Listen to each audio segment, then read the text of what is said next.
the faithfulness, Lord, unto me.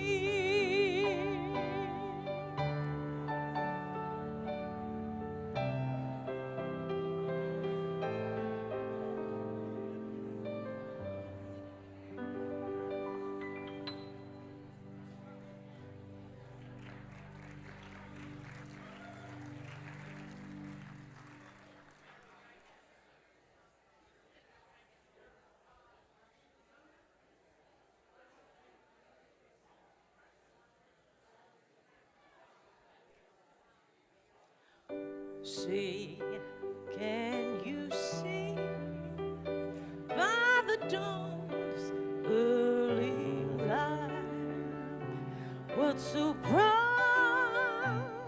we hailed at the twilight last gleaming, whose broad stripes and bright stars through the perilous eye, all the ramparts we watched gallantly streaming, and the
beautiful or heroes proved in liberating strife,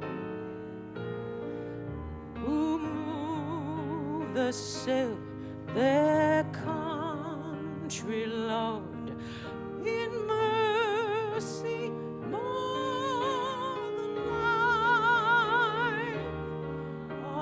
America, America,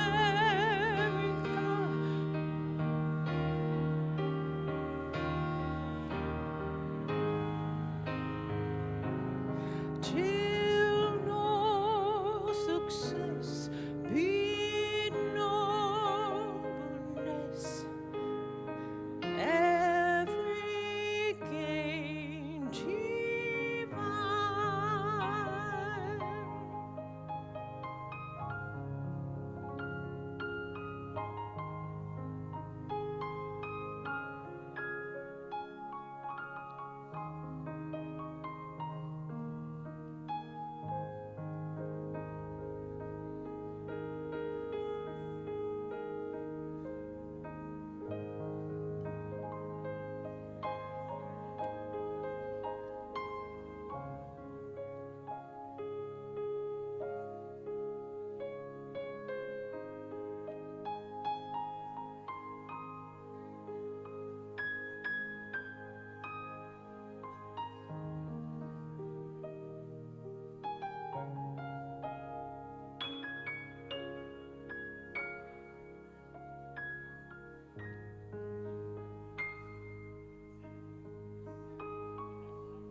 Three, one.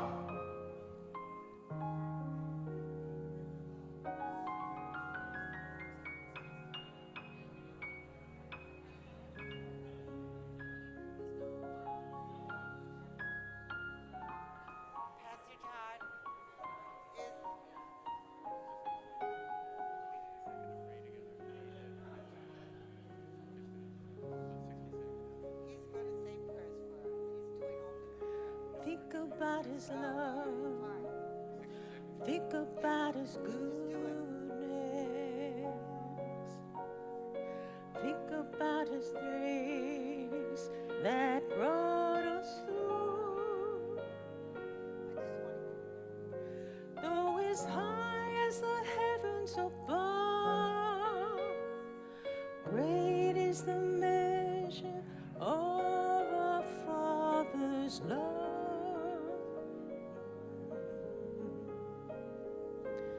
Great is the measure of our Father's love.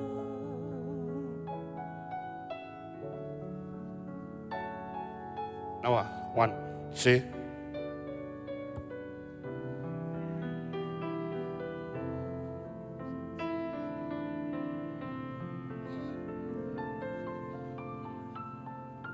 just tell him to run up, Guy, when he comes in and put him on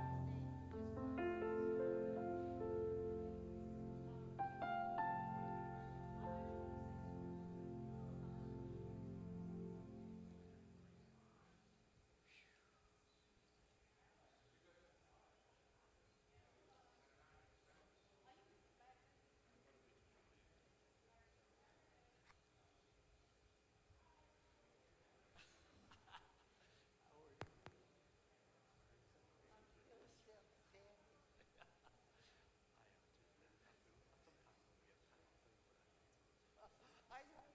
I've been there.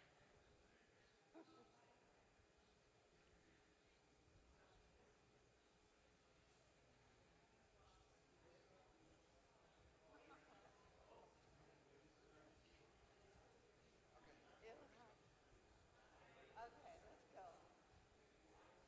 Names and followers, right? Yes, yes. We can sit down. Yes.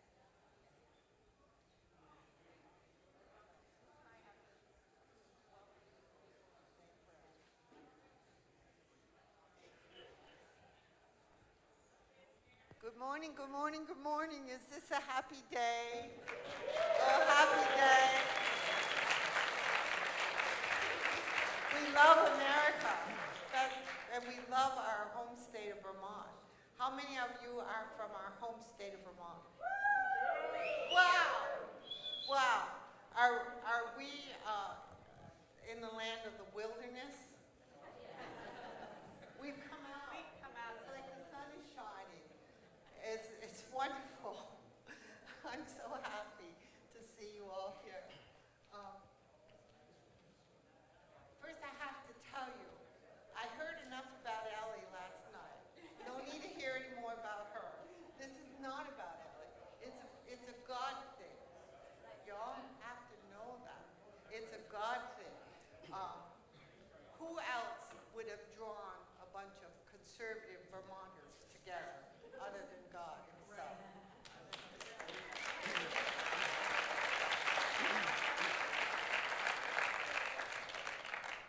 You all are going to become the premier messengers for our country and our state to turn around. And I mean, next time we meet, because you know our speakers are talking about coming back. So the next.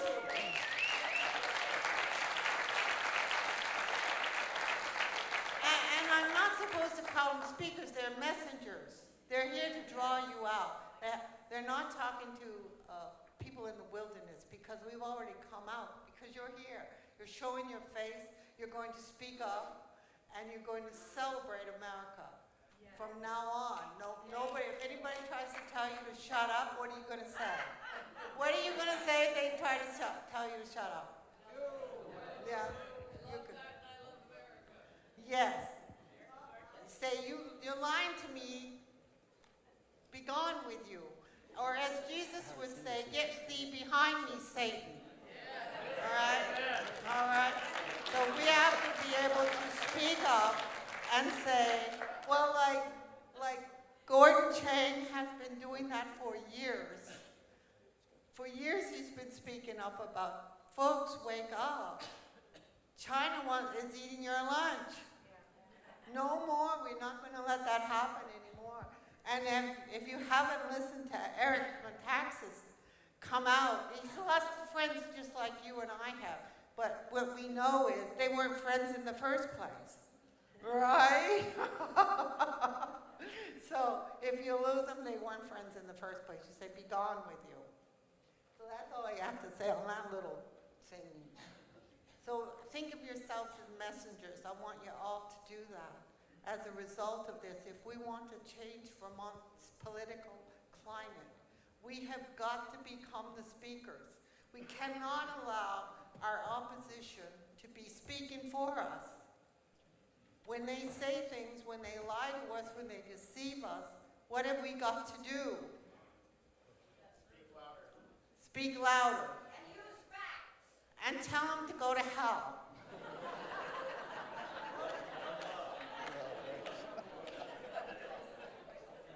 Did you say something? What do you want to say?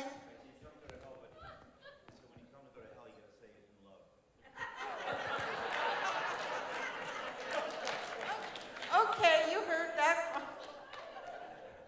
Is that all right? All right. So there are some people that are very, very important here that this all wouldn't happen. Trust me. If it was not a God thing, it would not have happened. I need to tell you that for me, I learned to love my God-given freedom when I was a little girl in church from the missionaries who came and talked about what it was like in foreign countries like China. They're not free to worship their God as we are here in America. And that's what we're fighting for. We do not want to be subservient to the government. We are subservient to God alone. And that's what we're fighting for. That's what we're all gathered here for. It doesn't, it's supposed to say up on there, keep it if you can. We're going to keep it, right? So that's what we're here for. And that book, somebody read that book, and they loved it. Is Tony here? He is. Tony, let's hear from you about that book, if you can keep it. No, it's a terrific read because it's quick and easy, but it really relates the hear him? value in this country to our Creator. I thought that's what I got out of it. And I had kind of from interviewing people, I kind of reached the conclusion that that's the single largest parameter. As human beings, highly variable. That's the single largest parameter that you can correlate to what really matters. So I highly recommend Eric's book. Keep it if you can. I wish I'd have bought 100 more copies than I did. So do I. And if you didn't get it, you can go online and get it because we sold out, I believe, last night. So you can go online and get it if you can keep it. And there's a little note on the inside that says read it and then reread it and read it to your children and grandchildren. Because we need to be raising up patriots. We don't want little children running around with masks on, learning how to be subservient to the government. That's what they're all about. We want to, they want to take over our children. They're our treasures. Without our children, we have no America. So raise them up in the way they should go, knowing that we are a nation under God with liberty and justice for all. We can keep it. I think that's it. Oh, I have to tell you, up here is my dear friend, Pastor Ed Wheeler. I think I was talking to Eric, to Gordon, and Lydia about Pastor Ed and how we had a get-together at his church in Middlebury. If I lived there, well, I'm tempted just to drive there sometimes, but anyway, I'd be there. He knows that. But he's a patriot, and his doors are open to us as a patriot. He did an absolutely wonderful all-day seminar, and I was talking to Gordon and Lydia about that, and Gordon says, you know what? We don't live that far. I could help you, and here he is. And I said, when?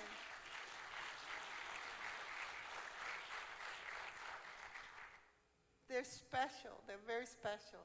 And then the other very special person here today is Pastor Todd. Whoa, Pastor Todd, our hero. Without Pastor Todd, I was like, where are we going to meet?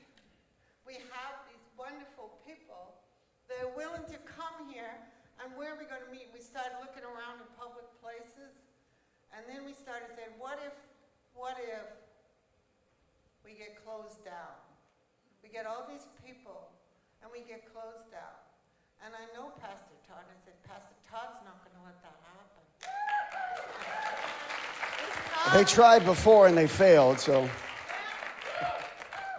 So I know he's not going to let that happen, and I tell all the people, trust me, Ellie Martin, anybody who knows her, especially my husband, but all the other people that know me well, they know Ellie Martin does nothing on her own. I have good Lord leading me, but I have all of you helping, and the people that help are amazing. And Pastor Todd's one of those people too. So I could say, we won't get turned down, folks. If we go there and they want to shut us down or they want to force us to wear a mask or whatever, that won't happen. So when I asked Pastor Todd, he says, we'll make it happen. Yeah. It's happening. There it is. Yes, so, thank you. So it's all yours. Absolutely. What a great day. What a great day to be in Vermont, in Bernie Sanders' backyard. Yeah, well, to be able to dialogue and get a vision for what we desire, the territory that we've been planted in to change, to get a vision for what that looks like. and how we can come together and band together and change the political landscape of this region. And I believe not just of Vermont, but all of New England and beyond. And so on this very special day, September 11th, as we remember all of the events that took place on that very special day, as we remember that, let's remember the reason that we are here today. We are here today to honor our God-given freedoms, our God-given liberties, the ability to come together, to worship freely, to honor God with our heart, our life. And I believe that as we see the political landscape change, it's changed because the spiritual climate of Vermont and New England has changed, and it's working in tandem together. So God is up to something good. Come on, can I get an amen? God's up to something good. So we want to open this moment right now in prayer. Heavenly Father, I thank you for each and every person in this room. Lord, for all that you are doing. Lord, that we may not see it in the natural, but we know it's happening because we know that you're working all things together for the good of those who love you and are called according to your purpose. So as we stand here today, as we assemble together today, to honor this nation, to honor the freedoms that you've put before us and bestowed upon us. We thank you, Father, for the founding fathers who sought you as they began to lay out the framework of this nation. And we honor them this day, and we honor you for what you've done and for what you're about to do. So, Lord, may you be in this room, may you be in these moments today and be in our conversation as we honor this nation and as we honor you. We give you all honor, glory, and praise for it in this moment. In Jesus' name we pray. And everybody said amen. And amen, amen.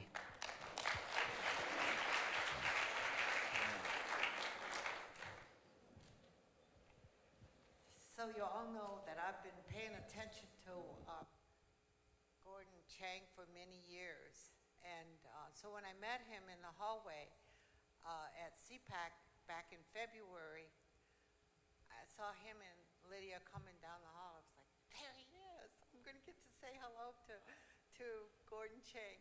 Little did I know that as I shared with him my story of what we were attempting to do here in America, in Vermont, to wake up our people to the need to fight for our state and country. He was willing, he says, I didn't ask him, he just said, I could help, we don't live that far. And I said, when? And here he is. This is when.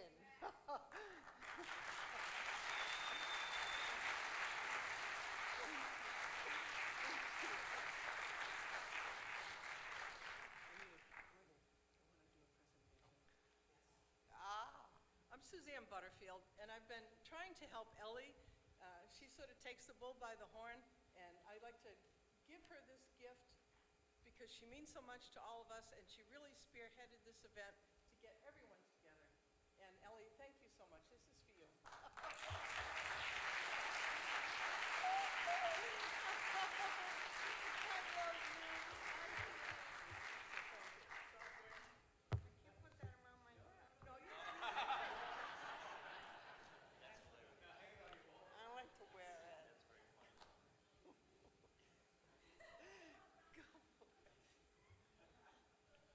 Well, thank you, Ellie, and thank you all, you great American patriots.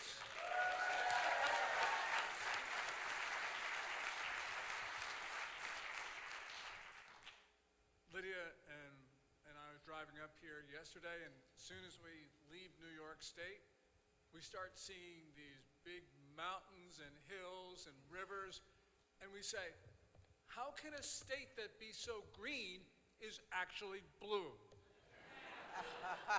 How can a state that is so green can produce such lousy senators? And I said, I know God's going to take this land and he's going to turn it red.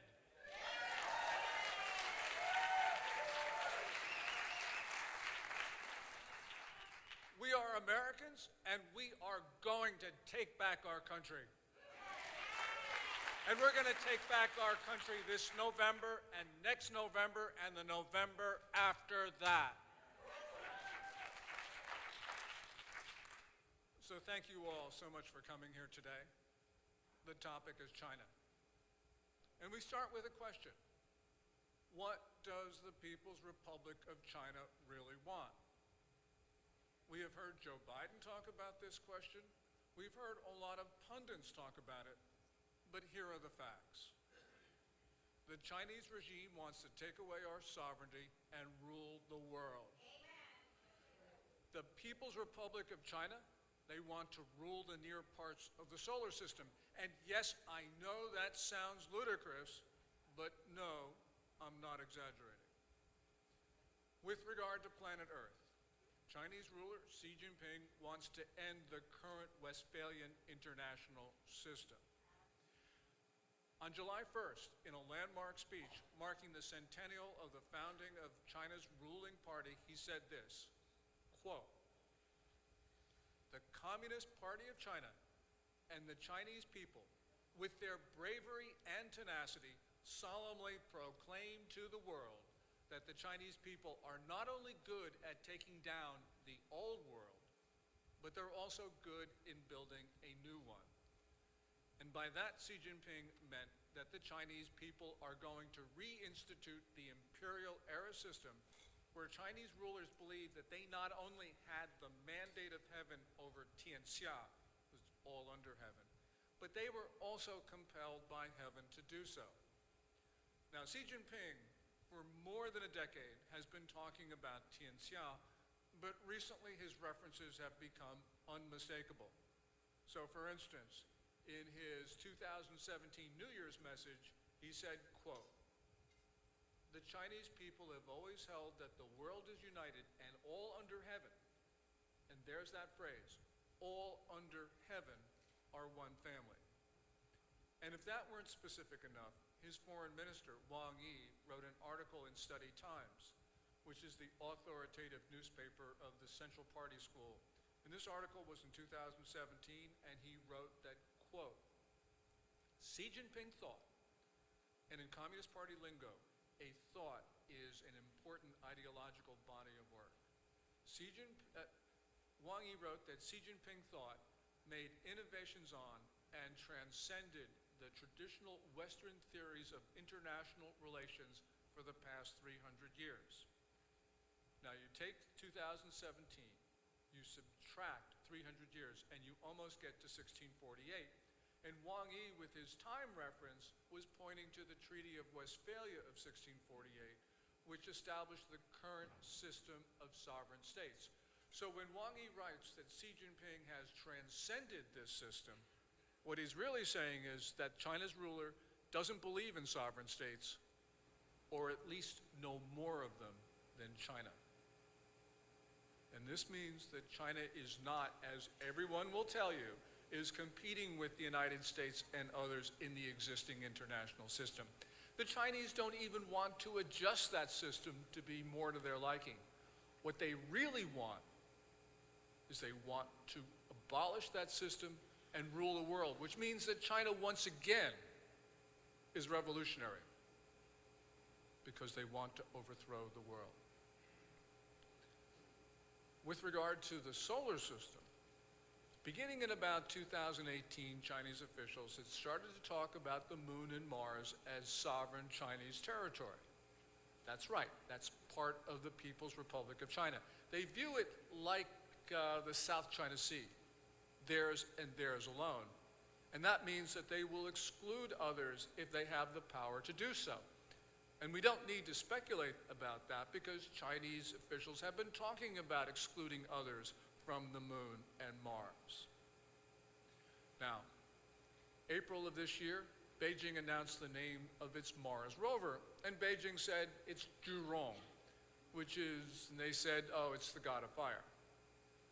Well, yes, Zhurong is the god of fire, but he's also the god of war, and he's the god of the South China Sea. So now that we know what China wants, how are they going to try and get there? And today we're going to focus on three tactics: disease, nuclear weapons, and fentanyl. First, disease. Where did COVID-19 come from?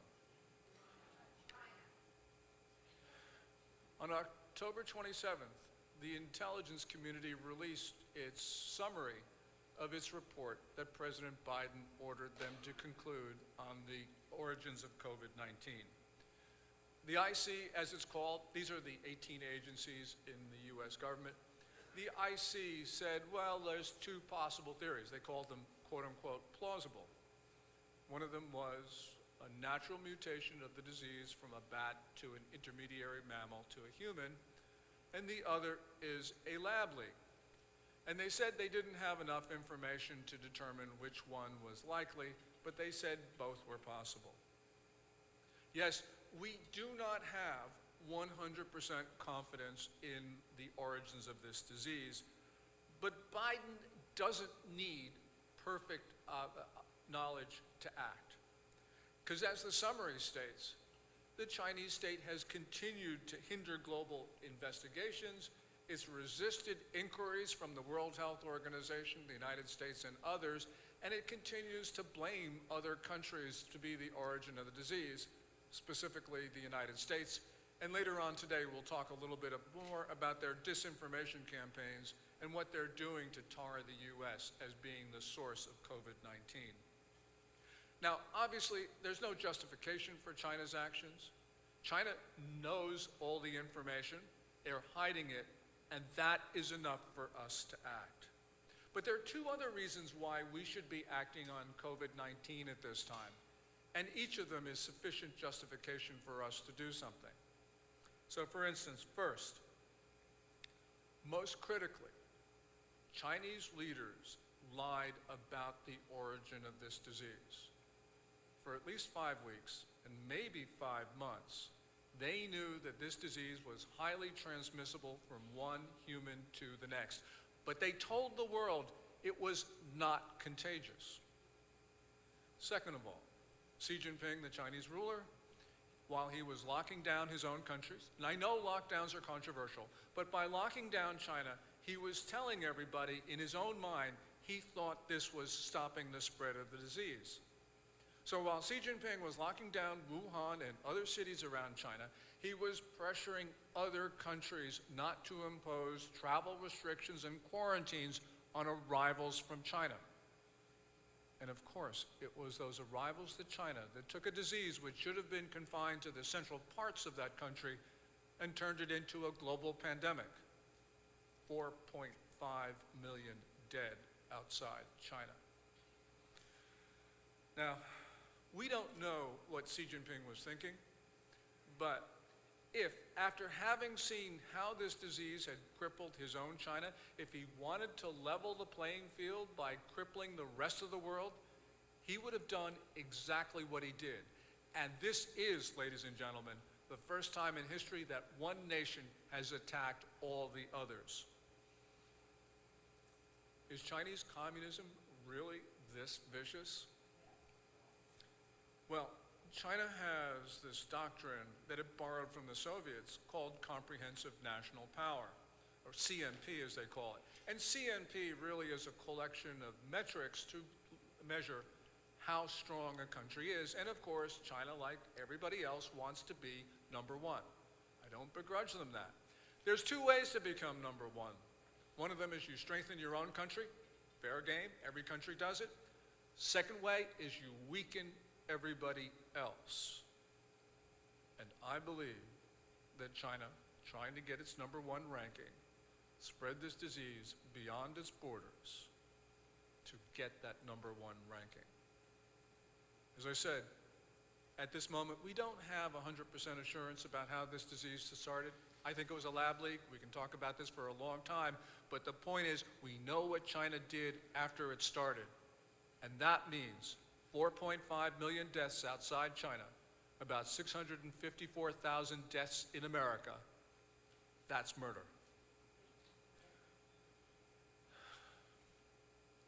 This means, forget about this whole issue of justice or compensation. Yeah, there should be justice, there should be compensation.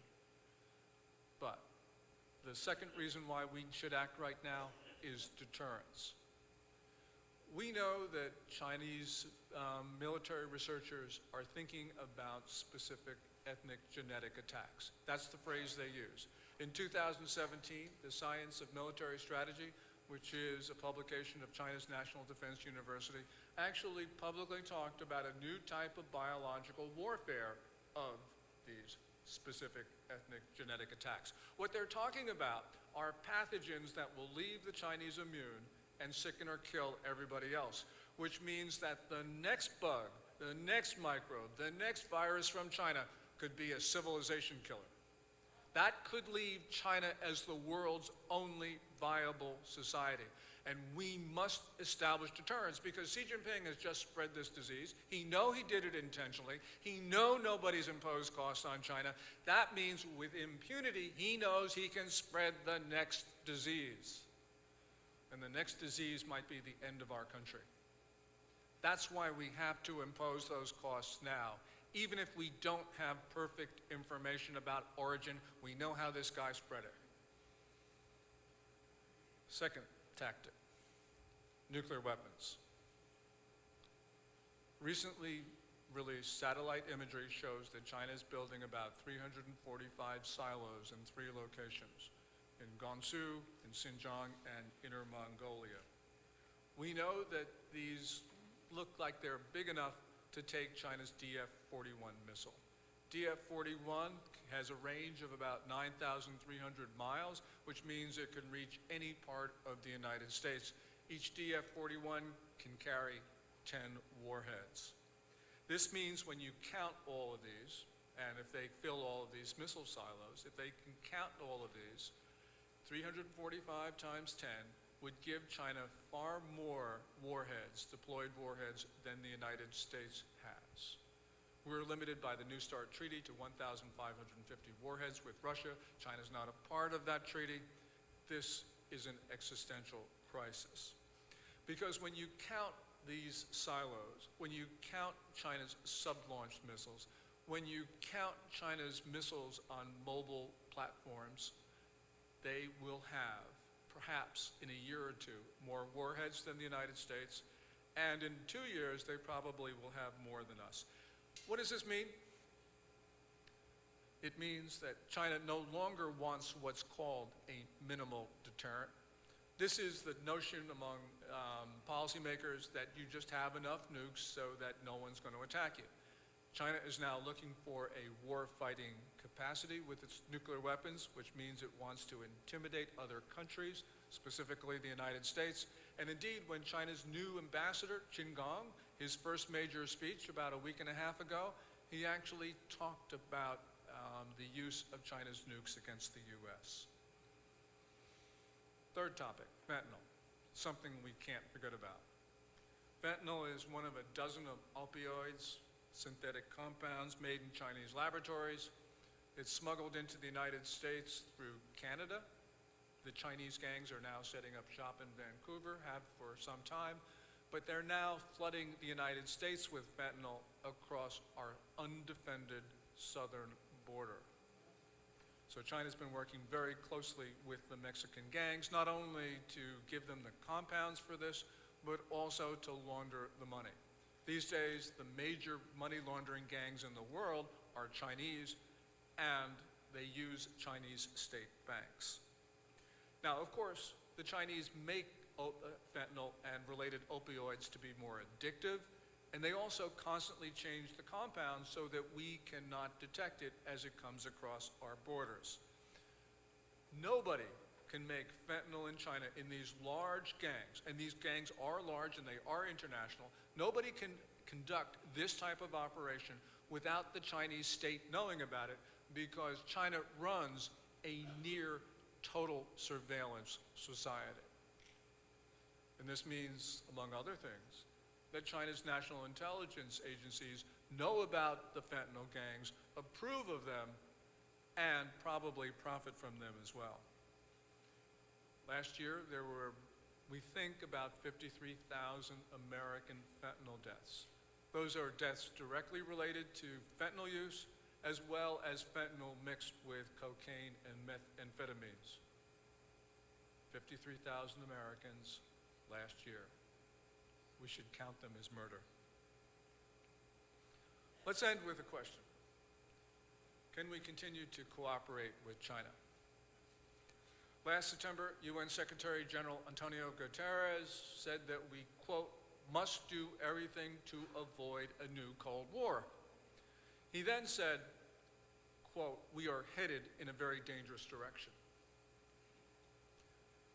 We can all agree with his dangerous direction assessment, but we might not agree with his remedy.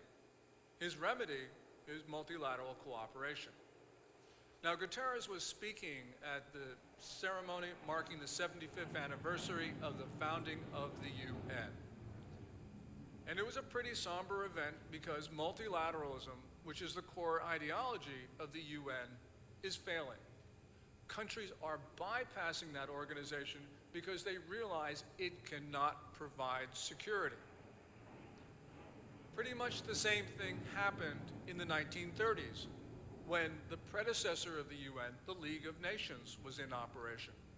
And then countries realized it was ineffective. Countries realized that they could not, in a multilateral setting, deal with the aggressors of that day, Imperial Japan, Fascist Italy, and Nazi Germany. Well, today, the same thing is happening. For decades, we Americans thought that we could cooperate with China, and this was graphically illustrated in the 2005 speech by the then Deputy Secretary of State, Robert Zoellick, who said that the United States wanted China to become a quote-unquote responsible stakeholder in the international system. Now, in July, China's foreign ministry completely rejected this notion, saying that this whole notion of an international order was really, quote, the US version of the law of the jungle.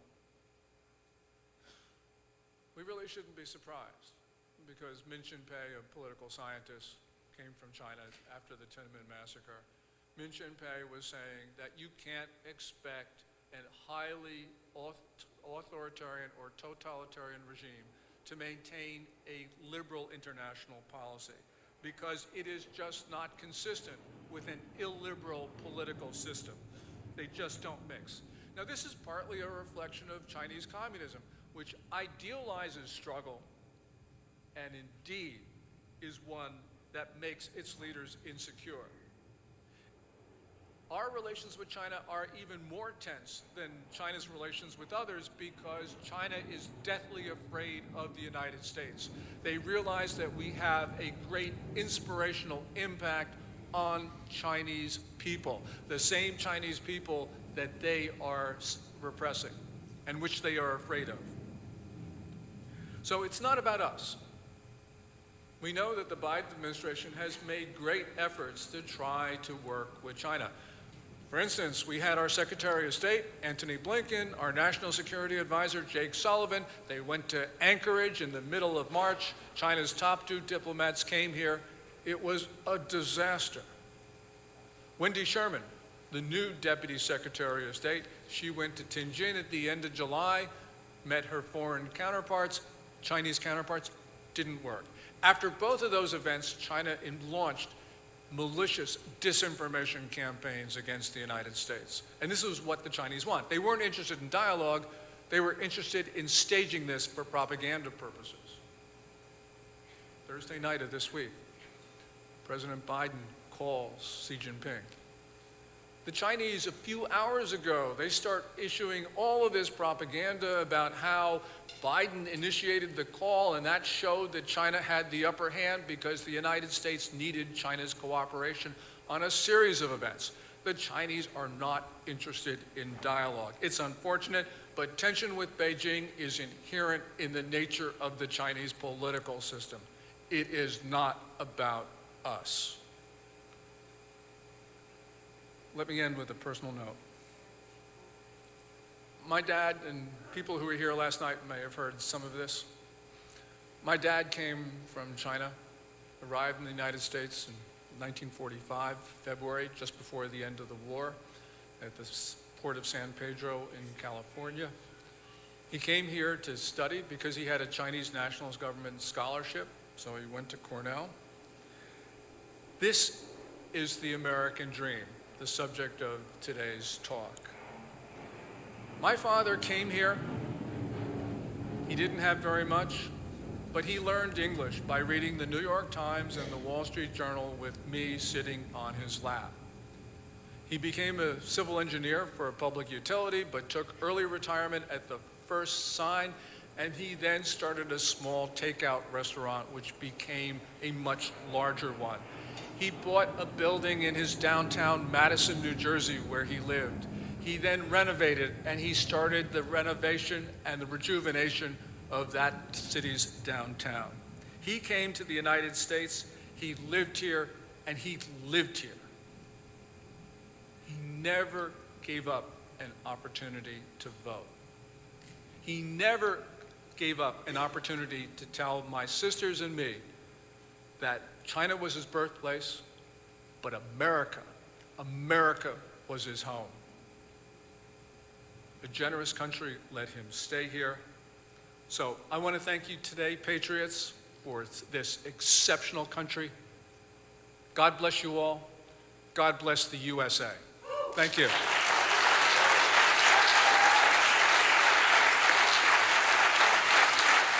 Wave your flags.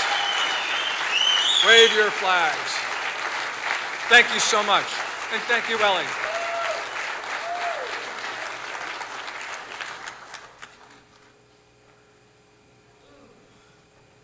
Are you prepared, folks, to take on the task of, if you can keep it? What's the matter? Thank you. So now, we have 3 folks up here today, Pastor Todd, Pastor Ed, and John Durban, who are wanting to talk a little bit about what's going on in our churches today. How many pastors are there out there in our group? You want to stand up?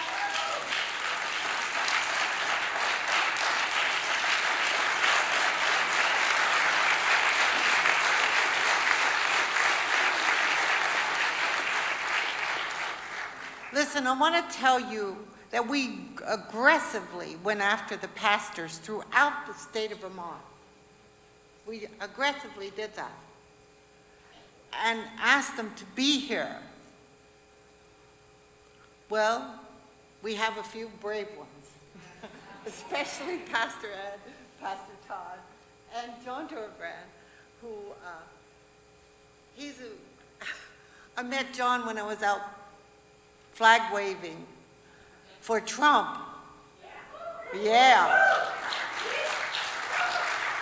He and his dear wife, who's over here, from China. Yes. And they came, they saw us flag waving, and they came and said, "Can we join you?" Haha, what do you think? Yeah. And he's been a dear friend ever since. He goes to prayer every morning. Where? What's that? You go to prayer every morning? Yeah, Holy Family. At the Holy Family. We go to Mass every morning. Mass every morning. Listen, I'm not Catholic, but I have dear Catholic friends.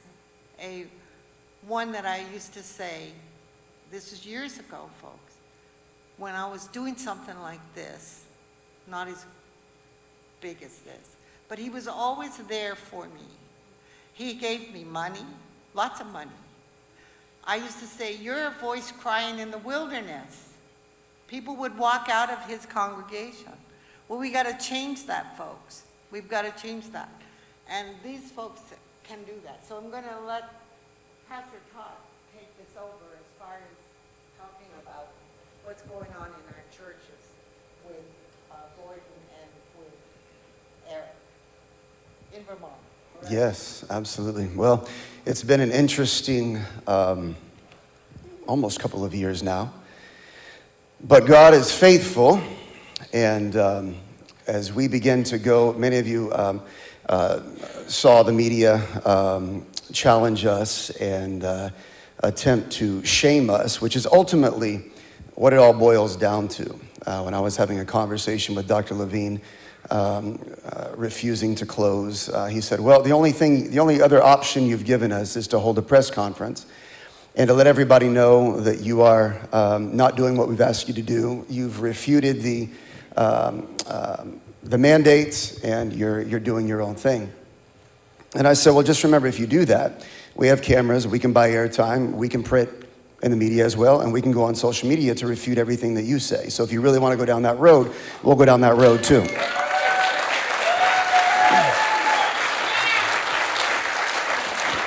So their desire was to be a bully, essentially, down in Montpelier.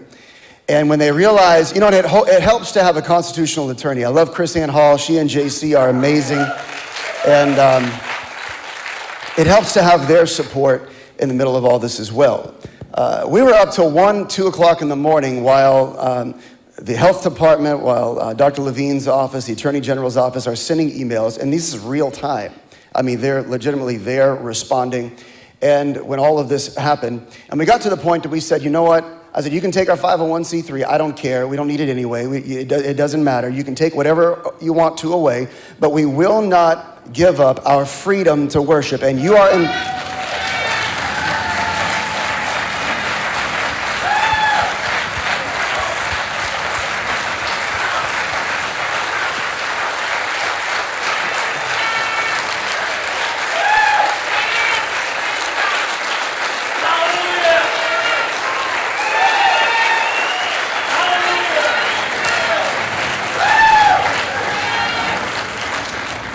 And I reminded them that their responsibility was to support and allow us to operate freely within the oath that they took to the Constitution. Now, if you don't have a copy of the Constitution of this state or whatever state you're from, you need to get that.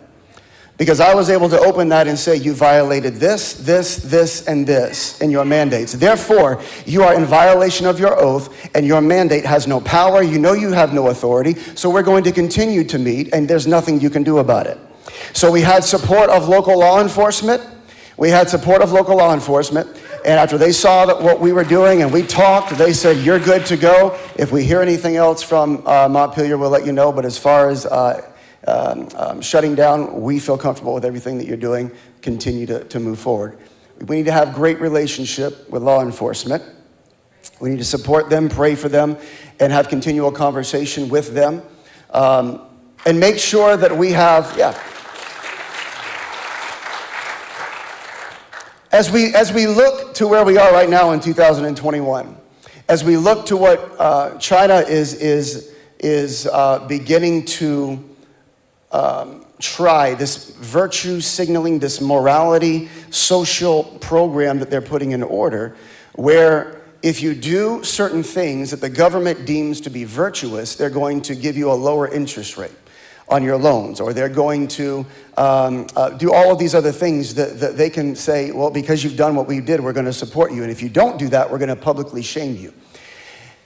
We have to make sure that we allow the virtues of heaven and the virtues of this nation to lead us and guide us, and not the virtues of liberal politicians and godless politicians in Washington and the capital districts of our nation to lead us and guide us. Because if we allow the virtues of the ungodly, of those who have no spiritual morality, to attempt to dictate the change and the course that this nation is beginning to go on, then we have lost our power. If we lose our freedom to worship and lose our ability to inject the morality of the Spirit of God into this nation, then we'll lose the very fabric upon which we have been able to see all of our freedoms exist. We have to protect the freedom and the liberty of our faith first and foremost.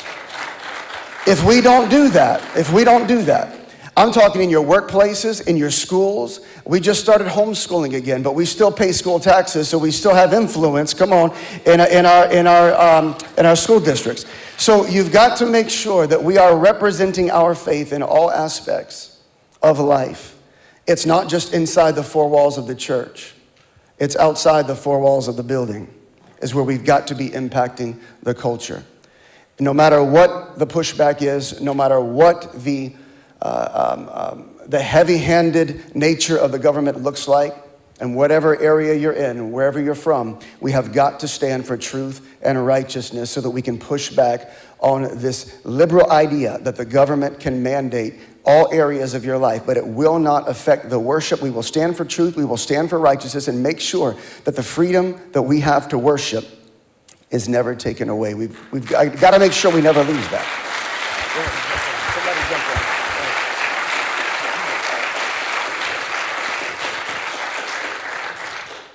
You know, Todd, I'm thinking of something that you just mentioned, that you talked about the freedom of worship and what we do here in churches. Just think, everybody, if you take that away, if you took away all morality, if you took away all goodness, truth, and beauty in the world, right, what would be happening in society? What would be the stopgap that would keep, say, person A from attacking person B, or person A from deceiving person B? What are the ground rules from which our moral compasses function, if you will?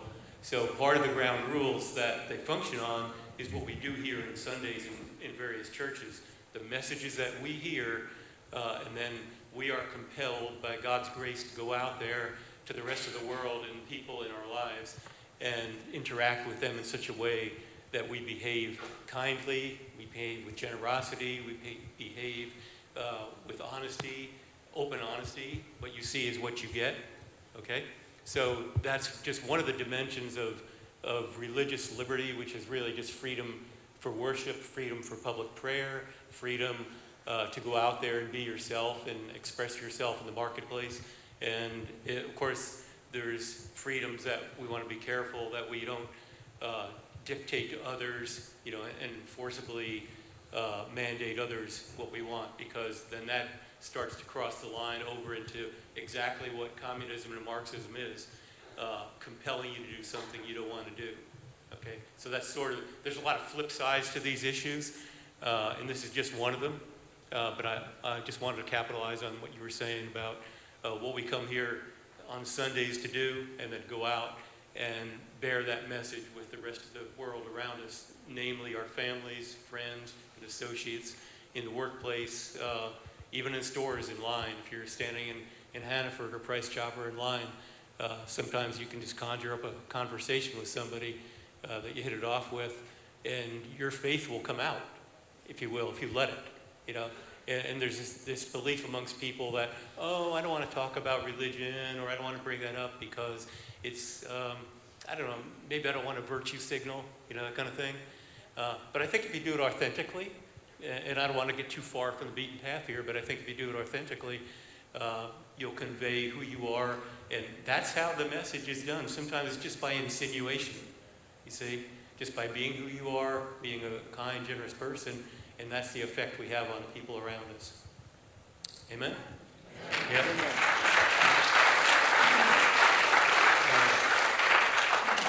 When you don't have religion in society, what do you get? You get China. Yeah, you know, I've been to China a few times, and one of the things I noticed the first time I was there is that looking out from my hotel room on the 26th floor, I looked down, and Sunday was no different than any other day. I could hear cars honking down there. I could see people, they come out a little bit later, and it's because it's a weekend primarily, but Sunday is no different than any other day. Where around here you can kind of feel it, you can see it in the behaviors of people, because people are tied up in the morning going to church primarily, the ones that do go. But down there or over there, for the most part, Sunday is the same as any other day, if you will. Eric, let me ask you a question. As you look across the nation, the places you travel, the places you go, what is it that you believe is causing, as we look at what COVID did and we look at the impact on churches, what do you see, other than being spineless, but why do you see pastors not taking the stand against that attempt to define our faith in the way the government wants to see it defined? Well, there's many reasons. I mean, I think you have to, first of all, you know, nobody does a bad thing thinking that it's bad, right? Hitler didn't think he was a villain. He thought he was a hero. Benedict Arnold thought he was doing a good thing.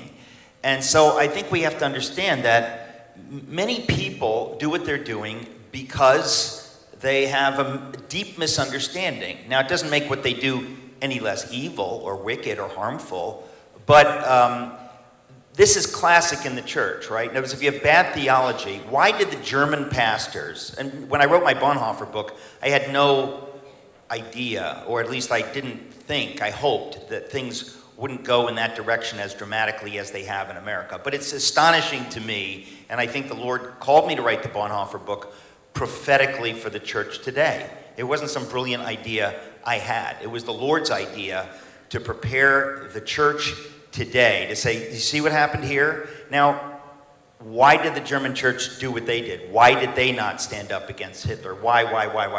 Because they had bad theology.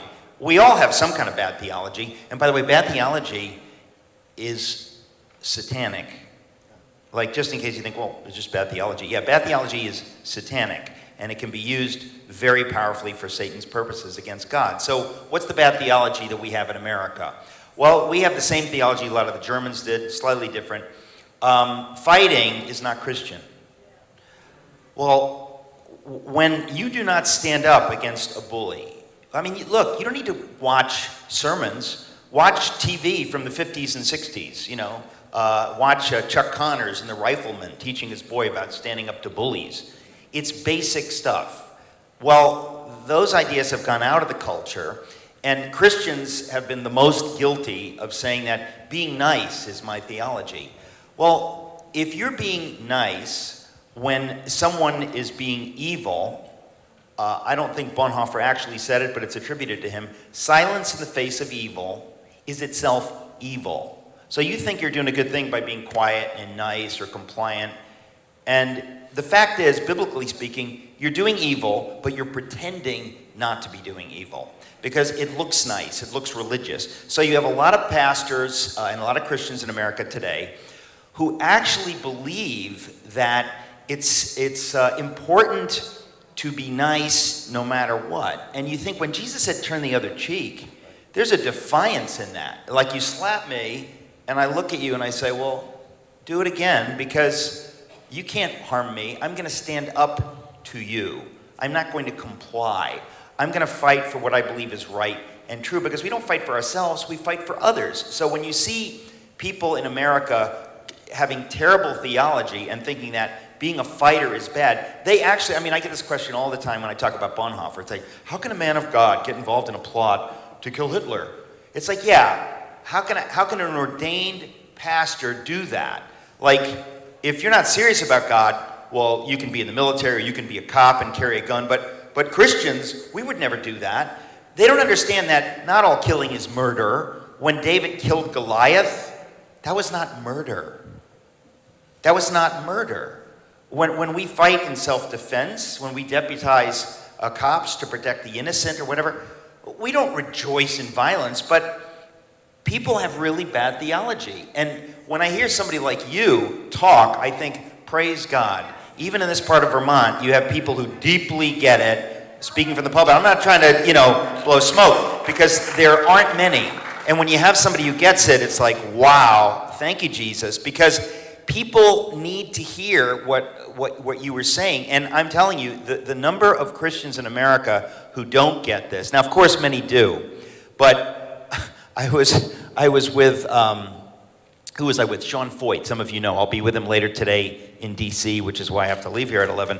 But honestly, he was tweeting out when Biden does these incredibly wicked things, he goes, hey, another win, evangelicals for Biden, thumbs up, right?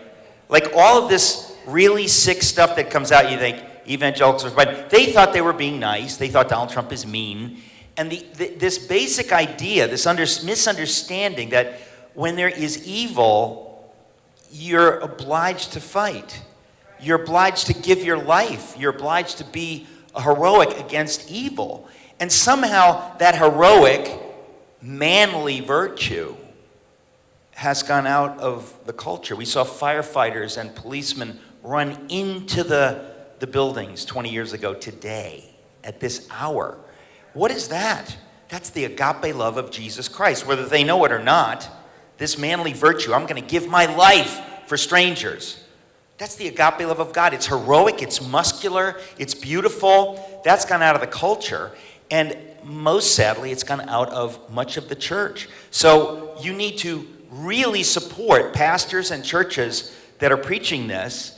And if you don't, shame on you. I don't know where you go to church, but I'm serious. We're in a battle right now. And the few pastors, I was up in Bangor, Maine. Do you know, what's that? Ken Graves. There are other pastors around the country. And when you see that, vote with your feet. Let the free market dictate which churches grow and which churches wither and die. Because this is basic Christianity forgotten by the mostly woke American church, yeah. Absolutely, absolutely. Pastor Ed? Okay. Eric has very limited time, so I'm going to try to direct my question more to him. And that is, I'm concerned about the fact we know that for a long time, Marxists, communists have tried to undermine the Christian church and basically erase our influence on the culture. How do you see that happening today? Well, look, you're dealing with, I mean, we use all these terms, right? I do too. There's the biblical view, there's God's view, and there's Satan's view. And it takes all these different,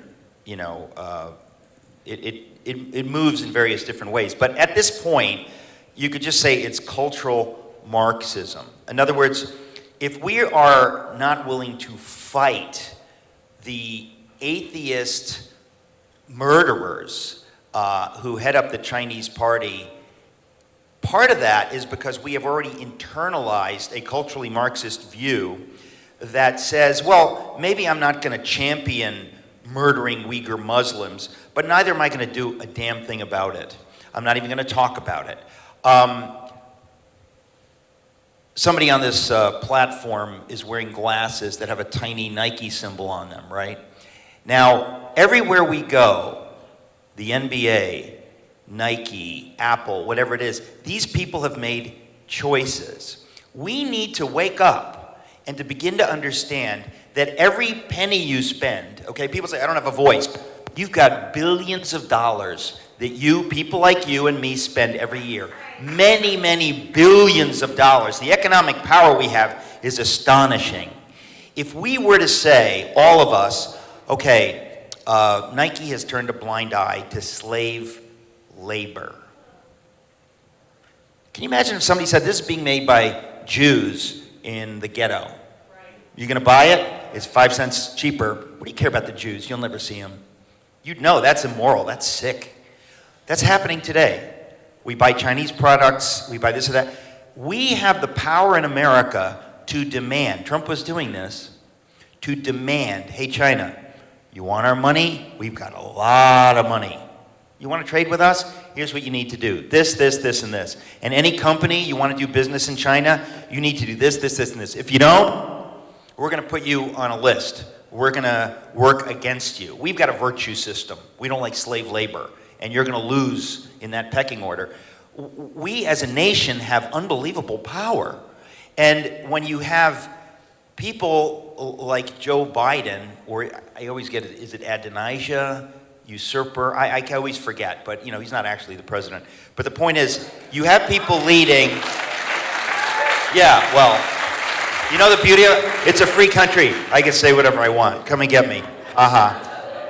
You need to exercise your freedom, folks, and if you don't, you should lose it. So let's exercise our freedom. But the point is that all of these ideas, there's so much, but we have internalized culturally Marxist ideas, so we can talk about the Chinese, but the Chinese wouldn't be able to infiltrate anything if we knew what we believed as Americans, as Christians, and we lived it out.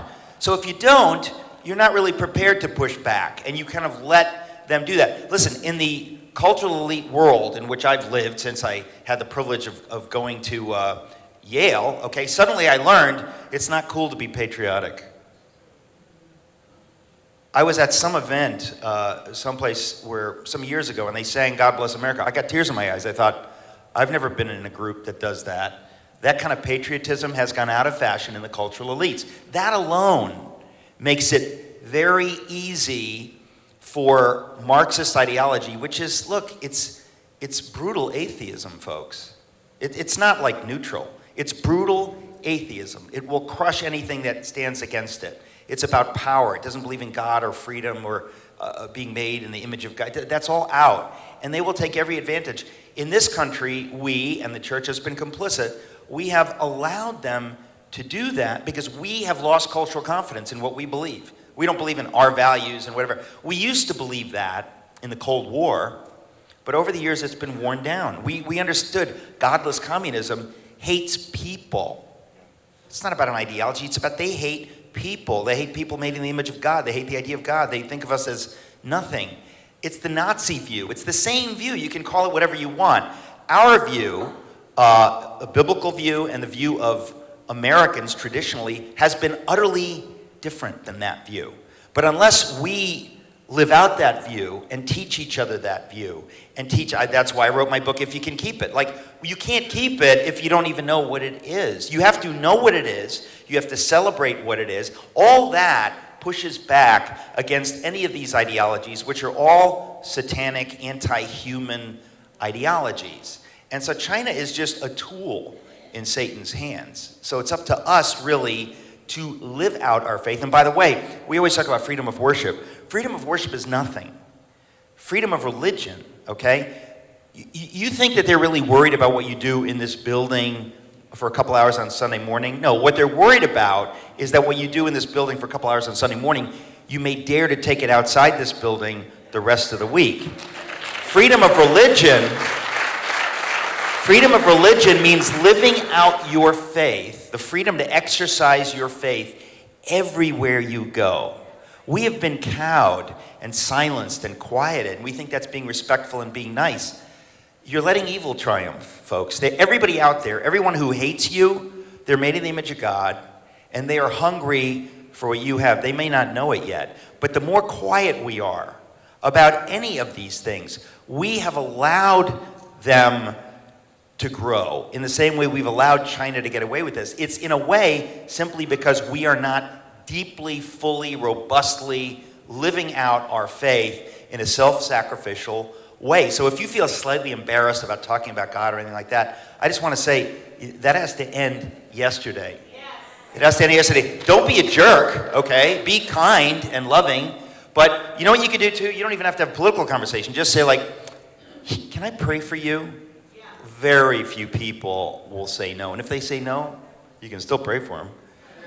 But the point is, when you say that, it builds this little bridge because they have needs and pain and things. So we need to live out our faith incredibly robustly and know what it means to be an American, I'll talk about faith and freedom in my remarks in about an hour. But the point is, these things are all linked. When you live it out powerfully, there is no ability to infiltrate. And the reason the Russians couldn't infiltrate very effectively was because at that point, America understood these ideas. We understood. Of course, eventually they got to Hollywood, and Hollywood got to the culture, and that's where we got to be where we are today. But most Americans, 50 years ago, 60 years ago, we understood this stuff. We lived it.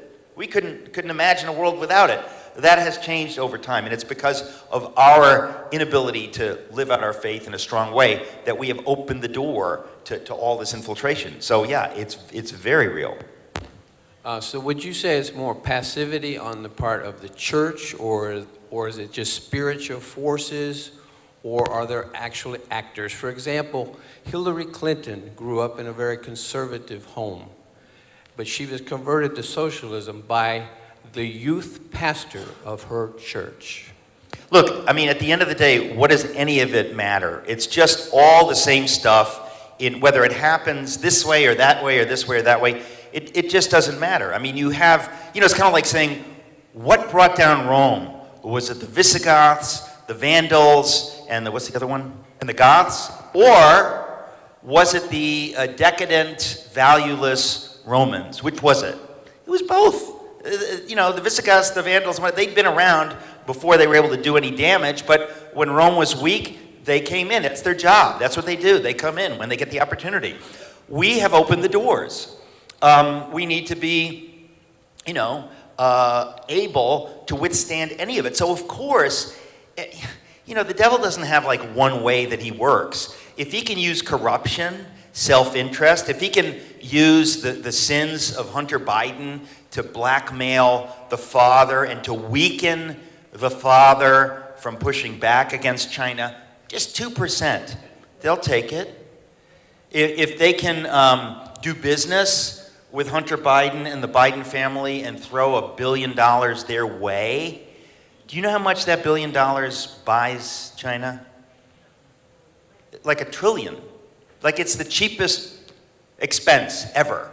Bribe these people in power. If you can do it, man, it's going to pay big time for you. And it doesn't matter. So do you want to use corruption? You want to use anything you can use. That's what the enemy is just looking for. And so we have to be vigilant on every single front. And because of course there are foreign actors. Whatever door is closed, they'll look for the other door. But we've given them, many doors. And I think, again, it's just because we don't know what we are and what we're fighting. And if you don't know who you are, what you believe in, another ideology is going to come in. And I would say the same about radical Islam. In other words, if you really understand what it is you believe in, you know who is against it. And you don't really care who's against it. You just know they're against it. The terrorists are against it. The radical Muslims are against it.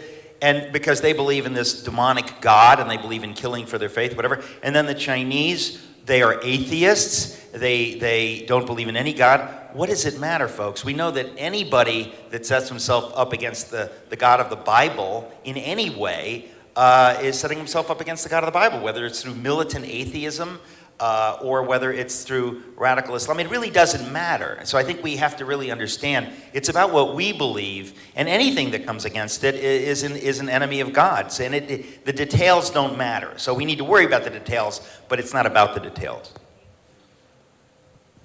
Brother Gordon, what do you see when you look at America and you compare that to China? What do you see? Because we always say the religious oppression in China will never make it to America. It'll never happen here. What do you see? How do you see those two intersecting right now? Oh, that's absolutely fascinating because as Eric has pointed out, and as we all know, China is atheistic. And it is relentlessly atheistic because Xi Jinping believes that he must eliminate all faith. It's not just a question of controlling faith, it's actually a question of eliminating it. And of course, in our country, there are many forces who want to eliminate all faith because they know that's the way to destroy American values. The thing about China, which should be an inspiration for us, is that China has two types of Christians. It has the house Christians and it has the patriotic Christians. The patriotic Christians are essentially government-controlled churches, both Catholic and Protestant. Most Christians in China reject that. They go and they pray in the house churches, and they are fervent. On a Sunday, for instance, they will start at 8 in the morning, they'll go until 5 in the evening, and then they will feel guilty that they have not spent enough time talking to God.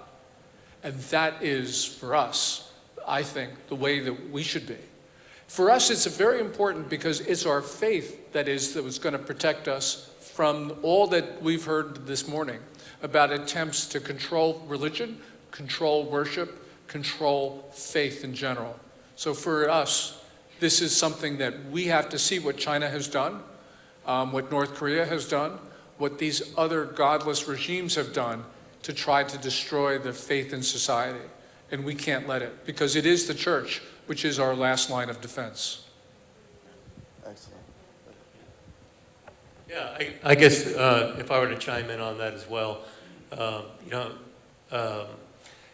think our religious liberty, which is really religious freedom, the same thing we've been talking about in terms of practicing our faith openly, excuse me, that's tied intrinsically to human dignity and our self-worth. And oftentimes the backstory on religious liberty is people never ask that. We know that, if we're religious, if we have practice of faith, we know that we can go out there and do it, and we want to do it, and otherwise we can be oppressed, or otherwise we know all that's going on. But the bottom line, the backstory on religious freedom is our human dignity, and we get that from God by virtue of our creation. So our dignity does not come by virtue of anything we've done or haven't done. So we can still be horrendous killers and murderers. We can be the kindest people in the world. That doesn't shake the human dignity because that comes from God. Now, what it does mean is if I'm a horrendous murderer or killer, that I'm a bad person, evil person. But you see, there's a difference between my dignity that comes from God that can't be changed because I'm a creation and God, as the author of life, has control over that, okay? That's why we don't know when we're going to die, right? They say man proposes but God disposes. So true. We make the best of plans and bingo, right? So all this may sound really fantastic and fantastical to people, but the bottom line is that's where we get our dignity from, and that's what the driver is why people, men and women, human beings, seek something greater than themselves, okay? That's why for the history is the annals of mankind have not changed, that man has seeked something higher than himself, okay? Whether it was the Greek gods that had to produce something to adore, or whether it was the Romans with their own set of gods, like Mars, the god of war, so that they could win battles, or is the God of us all, the real God of the universe. And I don't mean like the planets being out there, but I mean God, G-O-D, capital G, right? The creator of the universe and creator of us all. So we get our dignity from there, okay? And that's the basis of why people are religious anyway, because we have that imbued self given to us from God's grace to go out there and seek him back again. Because at the end of life, he's going to want us back, and he's going to decide when we're going to end, when it's going to go, right? And so, and there's big implications in that in terms of how we live our lives, whether we live good lives and virtuous lives, or whether we don't, okay? And whether we have virtuous lives kind of pulls us into, okay, why do we come to church on Sundays or weekdays, right? Why do we study the Bible, and why do we study our faith and practice good behaviors out there, okay? So it's an integrated whole that makes us who we are. But getting back to this issue of religious liberty and religious freedom, which is just another word for it, we need to preserve that and do all we can, and that's what we're up here for, to get people to speak out and defend our faith. You know, I once heard just recently heard a conversation where people were talking about, this goes back to something Eric was talking about, cultural Marxism, okay, how it's been integrated in our society maybe over the last 50 years, 60 years. So the conversation went something like this. Would people ever rise up in the streets like they did in Cuba, for example, or in Venezuela, or where was it more recently? There was an uprising, I forget where it was. You guys can help me out with that one if you want to. Where is it? Hong Kong. In Hong Kong's one of them, okay. Yeah, okay, so there's more than just one, right? And so the conversation went along the lines of, would Americans ever do that? And the consensus amongst the speakers were that no, they probably wouldn't, because most of us are too comfortable with, and there's nothing wrong with wealth and having and comfort around us, but most of us are too comfortable with what we've got and all the creature comforts of life to actually go out there and riot in the streets on behalf of good. You know, there's riots that happened last year, Black Lives Matter and the like, that went out there, and a lot of that was instigated by China, we know that. But getting back to the bottom line of this whole thing, Americans wouldn't do it unless we're absolutely pushed to it, right? Until somebody's knocking on our doors, pulling us out of our houses maybe, beating our family, or otherwise subjugating us in different ways that we'd be compelled to fight back. And I mean fight back physically and go out in the streets and riots, or at least have demonstrations for the good of us, right? So that's something for us to think about, where we're at today, how we've been sort of conditioned over time, right, by the forces of whatever it is, evil, if you will. And for a lot of people, evil sounds like something that doesn't exist anymore. When you talk to people about the devil, sometimes you get like, oh, come on, that's back, that's 60-ish, that's medieval, right? Well, the evil one has existed for as long as time, okay? And he's not going away, and that's why the problem still exists today. So the devil's real, the devil's out there, he's working day and night, he's working 24 hours a day on us in very subtle ways and in very gross ways. And so it's up to us to realize that the devil does exist. In fact, his greatest triumph is having us believe he doesn't exist, right? Because now he's free to do what he wants, and we'll always find a way to appoint some other reason for the ills of the world that occur around us. Well, actually, that brings up the issue of, respectability. How many of us are aware of the fact that that's kind of the conditioning that happens in American culture, right? That if you talk about Satan or casting out demons or anything like that, people are like, well, we're not going to do that in my church. That's not really respectable. Well, truth is not respectable. Truth is truth. Sometimes it seems respectable, sometimes it doesn't. If you care about that, you're a fool, right? And we've all been fools, and we're fools today. In some way, we're worried about those things. And I think there's one of the reasons Trump was so popular with Middle America was because there was a wildness to him that we hadn't seen, a willingness to offend if necessary or to say the thing that other people weren't saying.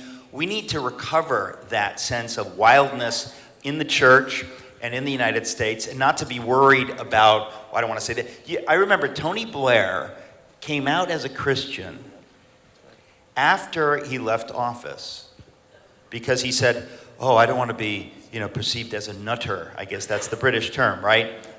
So he was worried about that. So he kept his mouth shut about his faith in Jesus while he had that power as prime minister. And I think there are tons of people, they're in corporations around America, they don't talk about their faith. We're at a point where it's like, shame on you. Shame on you, because there are people who would be encouraged in their faith if they knew you were a Christian. So there's so many people that they want respectability. And we have seen this. I mean, we've seen it in the Never Trumpers, most of them, that it was Trump's vulgarity that turned him on. They would prefer Neville Chamberlain to Churchill. And I mean it. It's kind of like it's that fussy thing. And you see that in many churches, that they're worried about this or they're worried about that. Why don't you worry about life and death and hell and heaven? And why don't you live out your faith as though you actually believed it? But it's our tendency in America. We want to hold back. And we've come to a time where this idea that we're gonna hang back. Sometimes the Lord in his mercy, this is it right now, he allows us to go through really ugly stuff to wake us up. He's like, will you wake up now? What about now? How bad does it have to get for you to march in the streets? For you to say, I don't care what you think. I'm not going to wear a mask. I'm going to go to church. And when you say take away my 501c3 status, if every pastor in America believed that, we wouldn't be anywhere near where we are today. And I just want to say this is classic, right? Because this is what the enemy does. He basically says, oh, don't do that, don't do that. Well, if you do it, you find out nothing's going to happen anyway. Nobody's going to take away your 501c3 status. I mean, Trump took away the Johnson Amendment. Most Christians didn't even know what that was. Leave it to Donald Trump, the thrice-married pagan from Manhattan, to figure out why the church is quiet. He says, well, let's get rid of that. We need to understand that fear of losing your 501c3, that's the devil saying, don't do anything, don't do anything. If we have fear of man and fear of those kinds of things, God cannot use us. And so the church really has to wake up, and we have to recover our wildness. Truth is a wild, powerful thing, and we have to recover that, yesterday. Pastor, both John and Eric talked about the need to have your voice heard. Lydia has a video for us to see. It goes back to 2019 when the people of Hong Kong took to the streets. Yeah, we talked a lot about you know, the threat from China, it's real, is existential. A lot of things are happening in our country. And some people don't even respect our flag. But there is hope, because people around the world who yearns for freedom looks to this flag. When they took to the streets, what do? They fly our flag and they sing our anthem. So I have a little video for you from Hong Kong. Then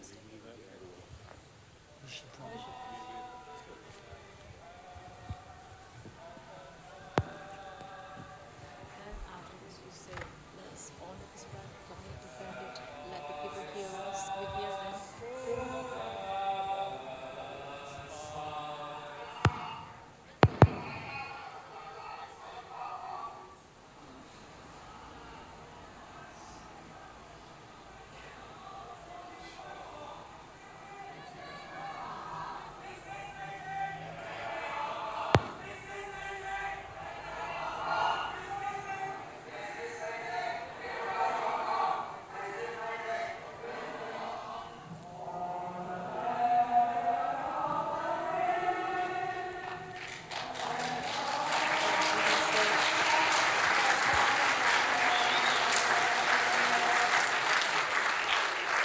So the people of Hong Kong, they fly this flag.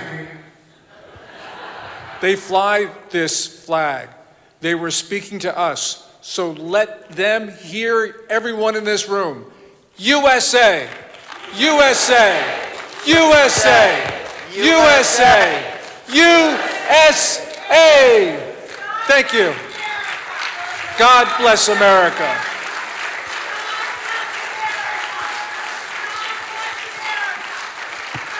Bless America.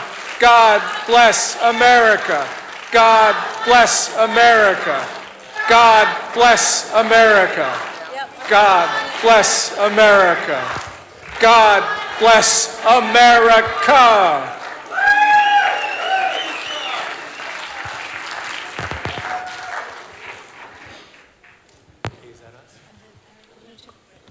Ali, you want to take a break? 5-minute break?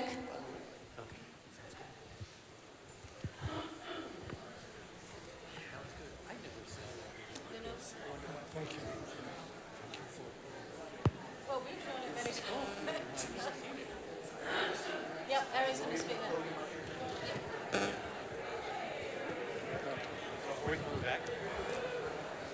So Eric is going to speak next, right?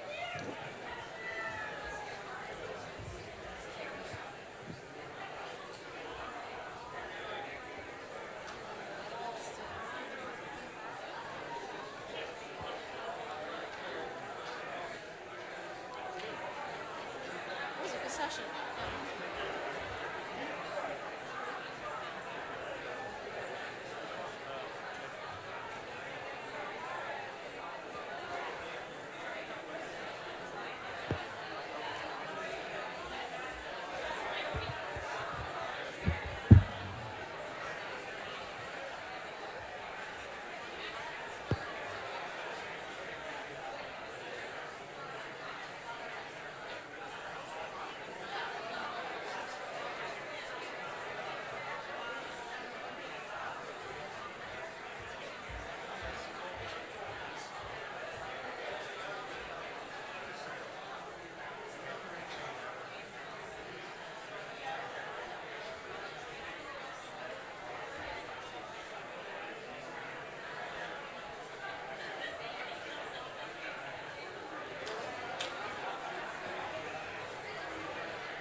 Okay, everybody take your seats. We're going to hear from Eric Metaxas.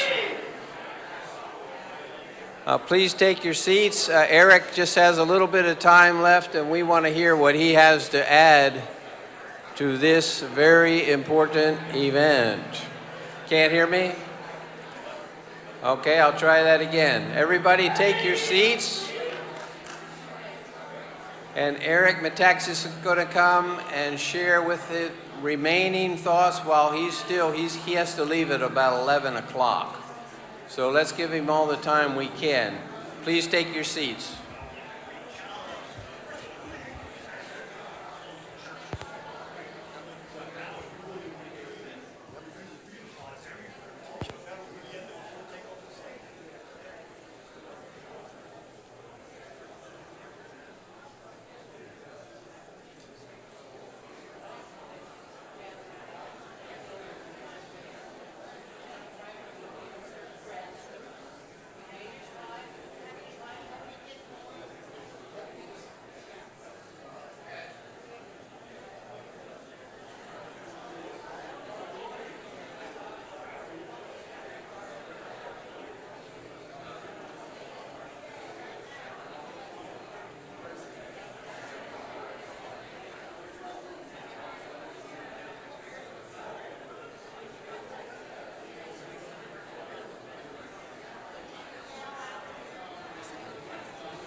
If everybody could go ahead and make their way back in.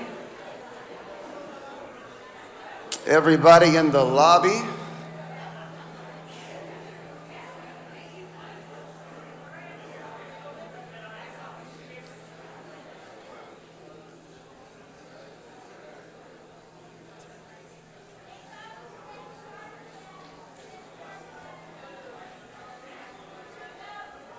Come on in, everybody.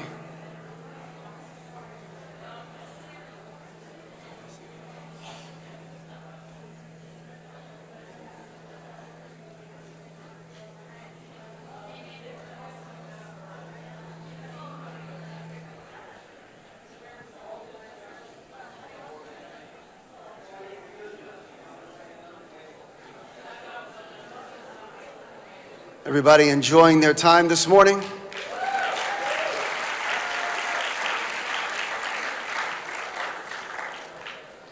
I told Ellie this morning, she was saying, I don't want everyone saying, thank you, Ellie, thank you, Ellie. But how many of you know somebody's got to have a vision for it? And we're so grateful for everybody who's been involved and everyone who's connected with this incredible event. And we are so grateful for all the voices, for your voice, and for everything that's happening here in Vermont and around this area. And we are so grateful that Brother Eric is here to share. Would you please welcome him as he comes now?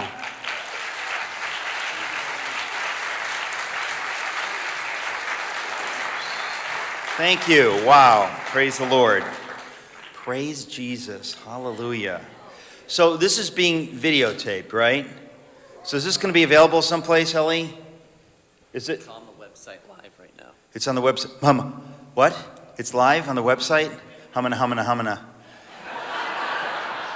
You get the honeymooners reference. Very good.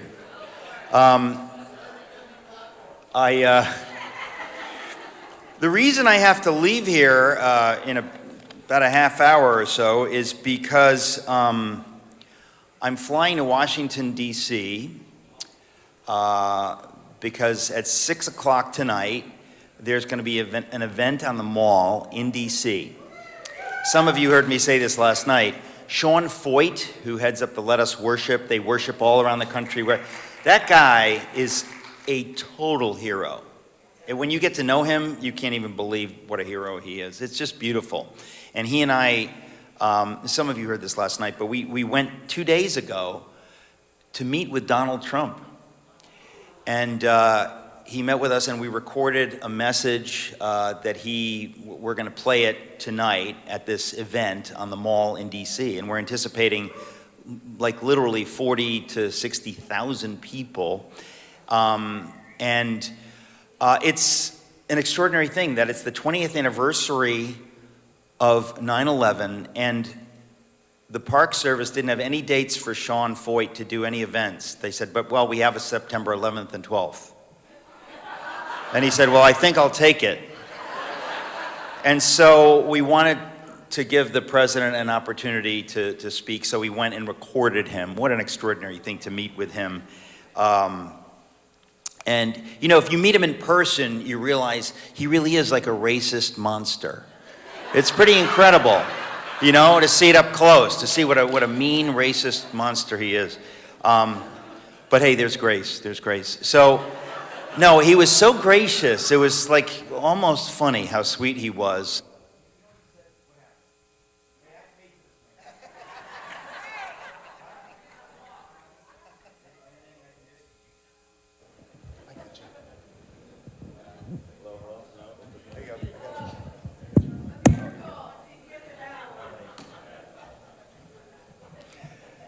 As I was saying, but it was an amazing thing, and so I'm going to run out of here because I obviously made a commitment to be there, but I do want to come back, and the heroic...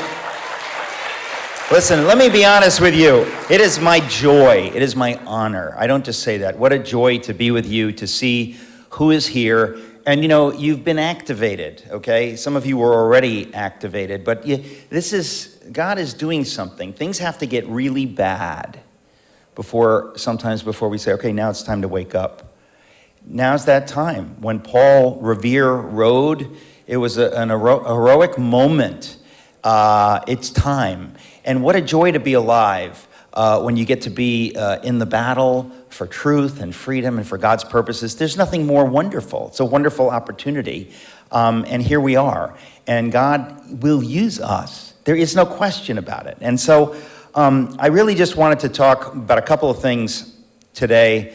6 o'clock tonight on Daystar TV, this event on the mall in DC to pray for the nation will air. So if anybody has the opportunity, Daystar TV tonight, please tell your friends. I think it's going to be kind of amazing.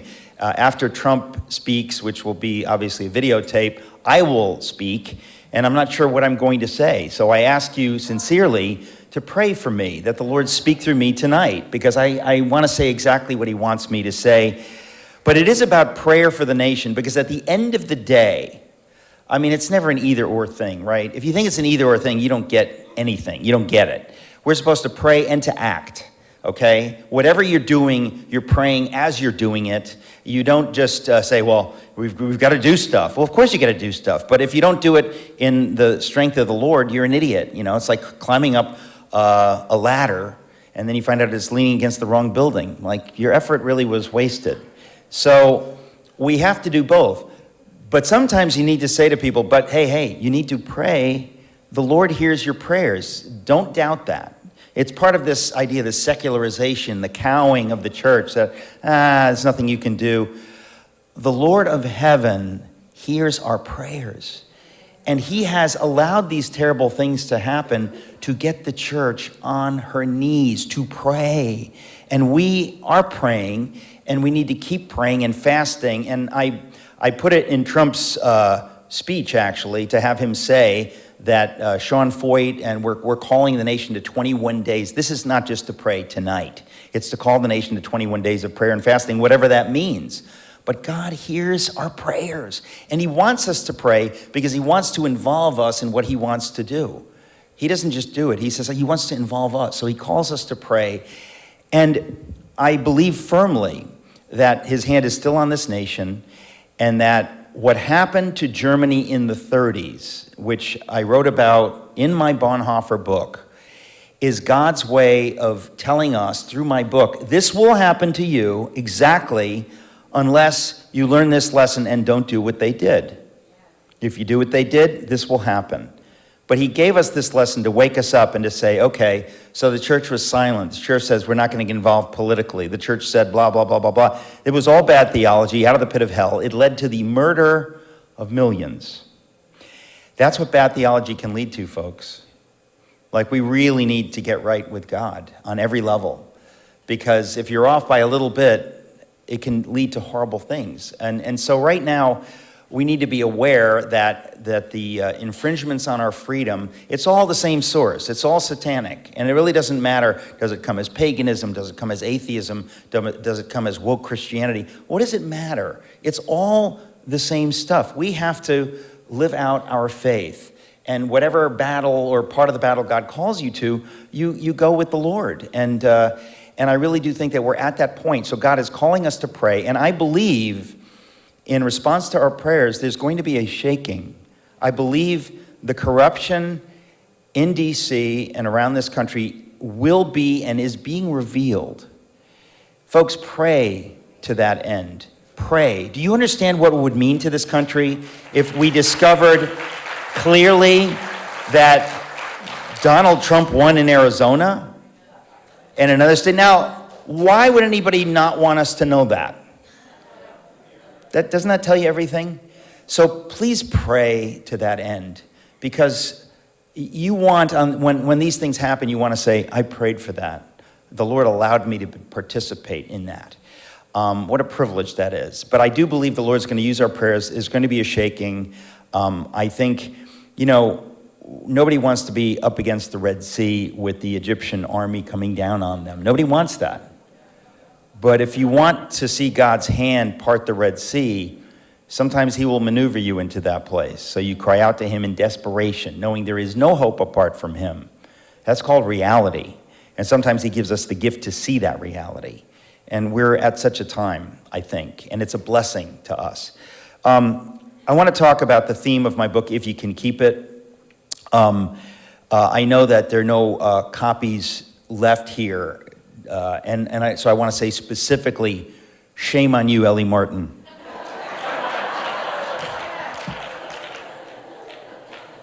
Whose side are you on? Where is she? Whose side are you on, Ellie? I don't know. Pray for Ellie, because we don't know. She's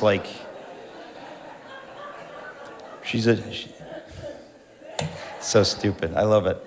That's my love language. If I tease you publicly, that's how you know I love you. So I guess the theme of that book, this happens to me often. This is how I know the Lord is leading me, because I write stuff and I get surprised and I get shocked. I have a book coming out in a month or so, which I beg you to pre-order because it makes a big difference. It's called Is Atheism Dead? And it's like, Time Magazine said in 1966, is God dead? And frankly, the evidence for God has been mounting so dramatically. Now, I bet almost nobody here knows about it, and much of it I didn't know about, and I just thought, this is insane. The church at least needs to know that science, more and more and more and more, is, without any question, proving the existence of a creator God. There is not a ghost of a chance, logically speaking, that this all happened. I mean, none of us appreciates it. When you walk outside this building and you breathe air and you look at the sky and it's all beautiful, you think this just happened. There's not another planet in the infinitely vast universe like this. And this just happened. We just happen to be here. Isn't it great? That's not logical. It's not logical. Anyway, but I wrote that book, Is Atheism Dead? And it's literally 45% off. If you go to my website, ericmetaxas.com, because pre-orders, look, because we live in a secular culture, we know that books like mine are suppressed in innumerable ways. And I've seen this every time. And in order to get on New York Times bestseller list or something like that, you really have to have a huge success up front. So I say this purely for evangelism's sake. That, you think I'm kidding. I'm not. I don't write these books for fun, right? It's this will strengthen the church, and it will stun many agnostics, I think, what's in the book, biblical archaeology and stuff. I don't mean to go into that, but the point is that right now, the reason I ask people to pre-order it is because all that counts toward the first week's sales. And there's a possibility of getting on bestseller lists and stuff. So I say to people, if you think you're ever going to buy it, please buy it before it comes out, because that's the one shot you have if you're a Christian or a conservative to get out there. I don't have a show on Fox News, too. And yes, exactly. So please go to my website, and there's also an opportunity to sign up for my newsletter. And again, I say this emphatically because I was canceled from YouTube, my show. So if you're signed up on my newsletter, we will be once or twice a week sending you all these interviews. I have done amazing interviews. I won't go into it, but it's just been such a blessing. But if you're not signed up for my newsletter, you won't get them. It'll be hard to find. So ericmetaxas.com. But I just want to talk to you about the theme of my book, If You Can Keep It. And when I was joking about Ellie not having enough books here, I was not joking. So this gives me an opportunity to give you my standard other joke line, is that if you remember one thing from all my comments today, is that when you go to mypillow.com, use the code ERIC. Well, our show needs the help, and Mike Lindell deserves our support. But all of this joking around is by way of saying, a lot of people say, well, I don't want to buy a book from Amazon, or I don't want to buy it. I have almost all of my books, including If You Can Keep It, at Mike Lindell has a site called mystore.com. Mystore.com, I tell everybody you can buy almost all of my books at mystore.com. And to get the discount, you got to use the code ERIC, obviously. But honestly, it's just another way to support Mike Lindell. And if you're going to buy my book, so If You Can Keep It at mystore.com. Now, the message of the book, If You Can Keep It, it surprised me. And this happens often. I already said this about my book, Is Atheism Dead? You get this information, and you think, how is it possible that I didn't know this before? It's just, there's information out there that proves God, that explains why the freedom we have in America is a gift from God, why faith and freedom are, all these things we should know because they're true. And because we're living in a culture that really suppresses these truths, sometimes actively, sometimes passively, but we need to know these things. And when you know them, you cannot help but get excited about it. And so the book, If You Can Keep It, is about the link between faith and freedom, which I never understood before. You see, when we talk about faith and freedom, we think, rah, rah, patriots love America, they love God. Well, that's true. But you know that there's an unavoidable ideological link between faith and freedom. I never got this. Okay, I went to good public schools in Connecticut. They weren't teaching this in the 70s. It had gone out of the culture.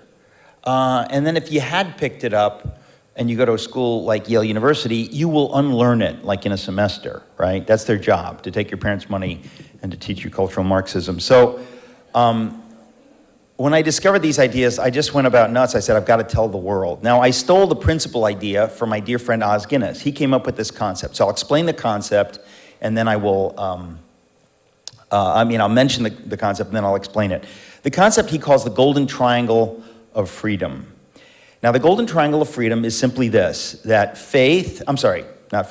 liberty, freedom, self-government, whatever you want to call it, requires virtue. Virtue in turn requires faith, but then faith in turn requires freedom. Freedom requires virtue. Virtue requires faith. Faith in turn requires freedom. What does that mean? Well, some of you get this, but let's just say it. What is liberty? What is freedom? We have to really understand it's not licensed to do whatever I want, right? It's a concept we've lost.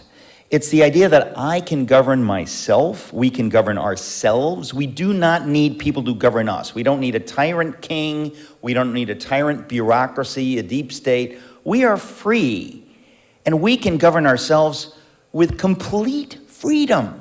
We can do whatever we want. We can govern ourselves. Now, why did the founders ever dream that people were capable of that, since no one had been doing that in the history of the world, ever? I mean, I'm Greek, so I always say, hey, the Greeks invented democracy. But, the reality is not so much. They had a little democracy for a few decades in some of the little Greek city-states. But the idea of self-government, of people governing themselves, had never been done in the history of the world. We need to appreciate the wildness of the idea of freedom. It's a wild, crazy idea that had never been done before, ever. And we've lost sight of that. We kind of act like, well, it's normal, or this is the state of the world, or whatever. No, it's not the state of the world. The state of the world is that you're governed by someone more powerful than you. That's the normal state of fallen humanity. So the founders understood that to govern ourselves, if this were possible, in other words, why would I be able to govern myself? Why would liberty work? Well, if you're threatened at the point of a gun, you can't steal because we'll catch you and you will punish you. You say, okay, I'm not going to steal. Well, what if there's nobody there to threaten you and to force you to do the right thing? Why would you do the right thing?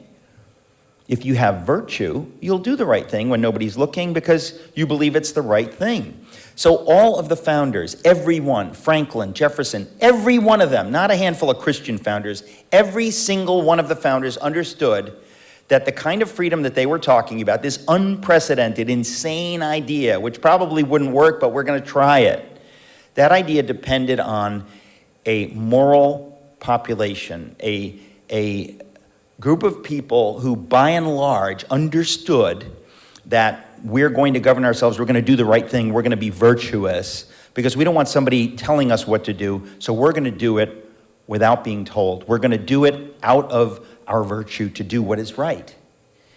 It can work sometimes against our self-interest. In other words, I'm not going to vote for my pocketbook. I'm going to vote for what is right for my state, what is right for my country, what is right for all those other people out there, not just what's going to make me more powerful or richer. What can I do? What is right?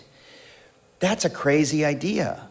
Never happened before. But they said, if we're going to have real freedom and real self-government, those people are going to govern themselves by being virtuous, and that is a necessary condition. Now, is virtue preached in public schools when we talk about America? We've lost these ideas in my lifetime. But the founders said that, okay, we know that freedom, self-government, liberty, whatever you want to call it, requires virtue. But they also understood something that we don't talk about today. Virtue requires faith. Now, what does that mean? It means that if I don't do what I do because of a government authority, why do I do what I do? Why do I do the virtuous thing? Because I answer to a higher authority. I have faith in a higher authority. Now, usually that's the God of Scripture, but it might even be, some other idea. The point is that you give power to something beyond this world. You believe it's the right thing, and you allow it to govern how you behave. But most of the founders observed that when George Whitefield is preaching up and down the 13 colonies and a revival breaks out, and Franklin saw this better than anybody, when revival breaks out and people really get Jesus, wow, crime goes down, domestic abuse goes down, alcoholism goes down, stuff happens, and those people are much more virtuous, much more able to govern themselves. It's an amazing thing. And so they saw correlation. You don't need to be a Christian. You only need to be like a sociologist. You say, well, I don't know if it's true, but when they get Jesus and they get God and all this stuff, they get virtue and they get self-government. It's just magic. Look, there it is. And the founders believed in the 1770s that the American population had enough of that to govern themselves. This was not normal. This was a unique situation. And a lot of it had to do with the preaching, I said, of George Whitefield. There's a chapter in the book, if you can keep it, about George Whitefield. That man was used by God to preach evangelistically up and down the 13 colonies in a way that's so astonishing, it's almost hard, it's almost impossible to believe. He makes the Apostle Paul and Billy Graham look like lazy agnostics. Okay? You've never seen anything like it in history, and I doubt you ever will again. But he preached, you must be born again. You must give your allegiance to the King of the universe. And by the way, the King of the universe wants a personal relationship with you. It doesn't need to be through a priest. You don't need to bow to the magistrate or the governor. You have a direct relationship with the author of the universe who loves you, and we are all equal in his sight.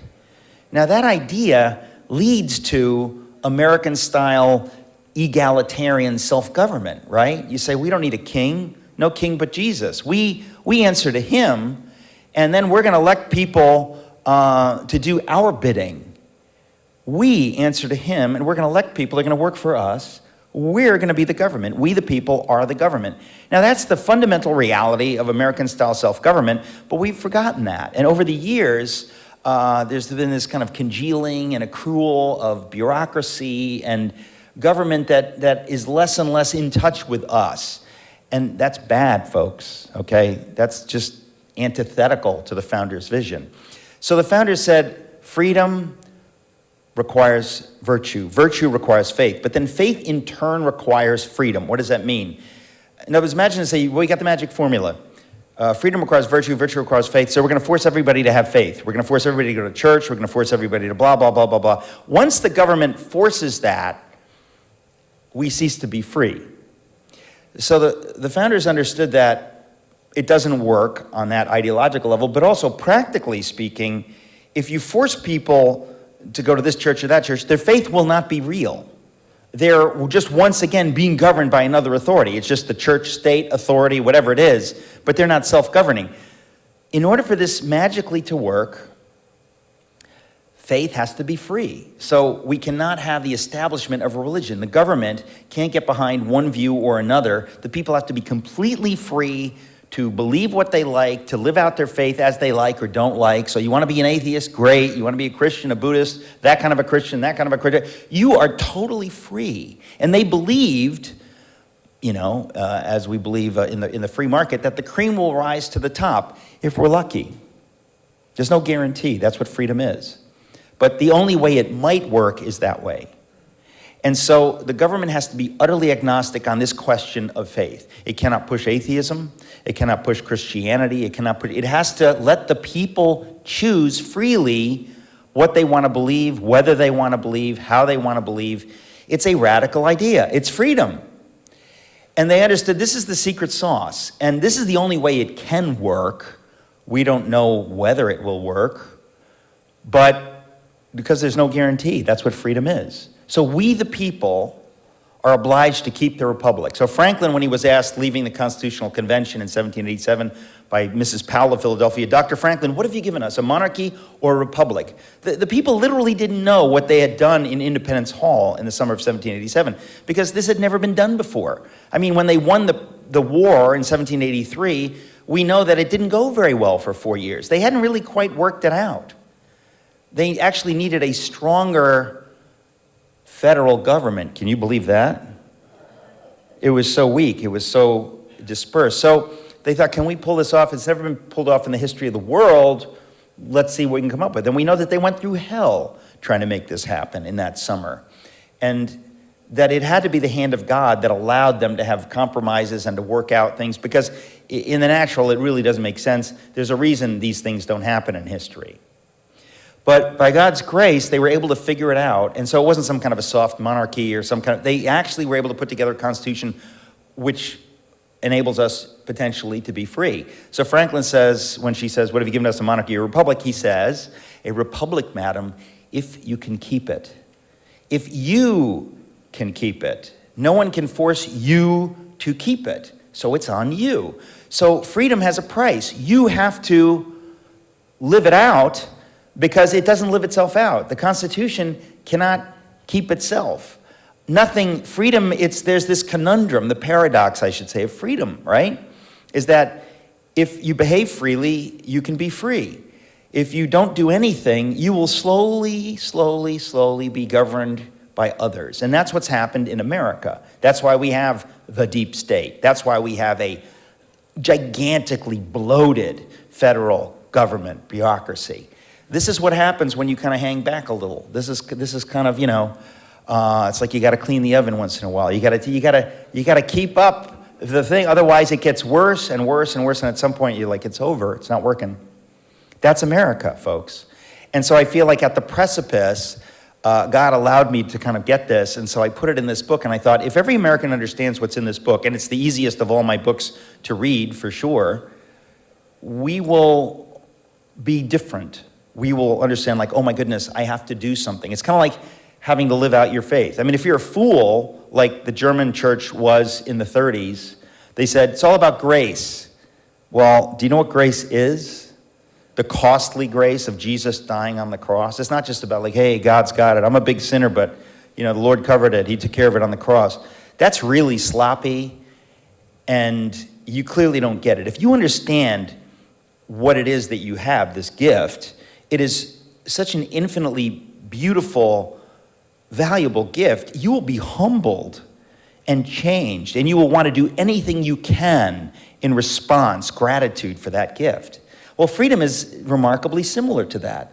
It is an outrageous gift, and if you don't live your life in gratitude for that gift, doing whatever needs to be done, being a very active citizen, getting involved, whether it's on the school board or in government or whatever it is, if you don't understand that you need to give back to some extent, that every American needs to understand that, of course, I got to give back. If you don't get that, the freedom goes away, and it's been going away for these decades. And so I think the Lord has allowed us to come to this horrific pass to wake us up to say, we've not been keeping it, we need to keep it. It's really dramatic, folks, this link between faith and freedom. When I understood that, I just thought, can you imagine that we don't know this? That we used to know this in America. It used to be kind of in our bones and the drinking water, but it's gone out of the culture. We have foolishly believed this crazy idea that we could have freedom without God, without virtue, without faith. Actually, you cannot. Now, you can't force faith. You can't force virtue. This is the magic of freedom, right? So you can't force it, but you can encourage it, you can live it out. And if you do, it's catching. Other people see it and they want it. That's why people in Hong Kong carry American flags. People who don't have it know what it is and they want it. And that's why my parents came to America in the 50s, because they said, that's amazing. Anybody came from Cuba, they get it. But if you've been here, the tendency is to think this is maybe normal. It's not. It was bought with the blood of patriots. And they were willing to die for it. Are we not willing to live for it? Are we not willing to die to self a little bit?